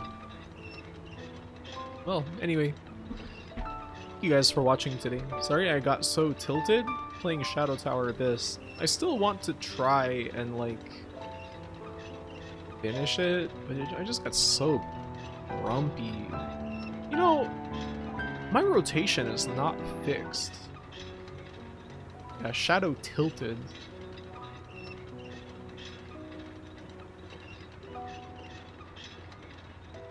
I want to try and finish that game still. It's just so annoying.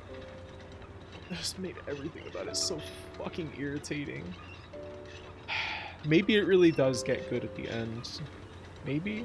Wait, Rhea said you were near the end of Shadow Tower Abyss? Yeah. She said that I was not that far from the end. It's a very short game, apparently. You can win. That is crazy. It is a bit crazy, isn't it? Anyway, I'm glad that we played some of this game. I love this game. I had a great time. So, yeah. Hold on. NieR the end. Hey. But unfortunately, we're not... Well, actually, I don't know. It's not unfortunate. I don't think we're near the end of NieR, because we have to get to the ending, and then there's like 4 more endings or something like that after, right?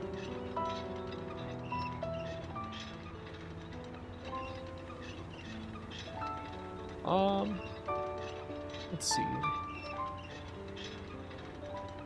Let's raid Eltriok, who's playing Armored Core 2. I've played a good bit of Armored Core 2. I have everything crammed onto one monitor right now. I don't know. You don't know? I gotta turn my other monitor back to normal computer output so that I don't have to have everything so crammed. I gotta wait for this ad to end. Alright. /raids Eltriok.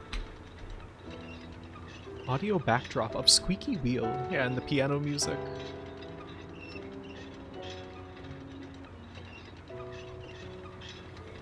Yeah, see you back again. You know, actually, I was thinking, let's try and do a Wednesday, Valentine's Day, NieR stream to celebrate the romance of NieR and Grimoire Vice. How about that? So I guess I'll see you guys on Wednesday then. We'll do a little session. I think that'll be fun, huh? But until then, take care, and I'll see you then. So yeah, we're gonna raid Eltriok in just a moment. NieR is going to give Vice a sloppy kiss. He's hypnotized like a little bitch. All right, Have a good night, everybody. Thanks for watching. Take care now. Be good. Enjoy Armored Core. Good night.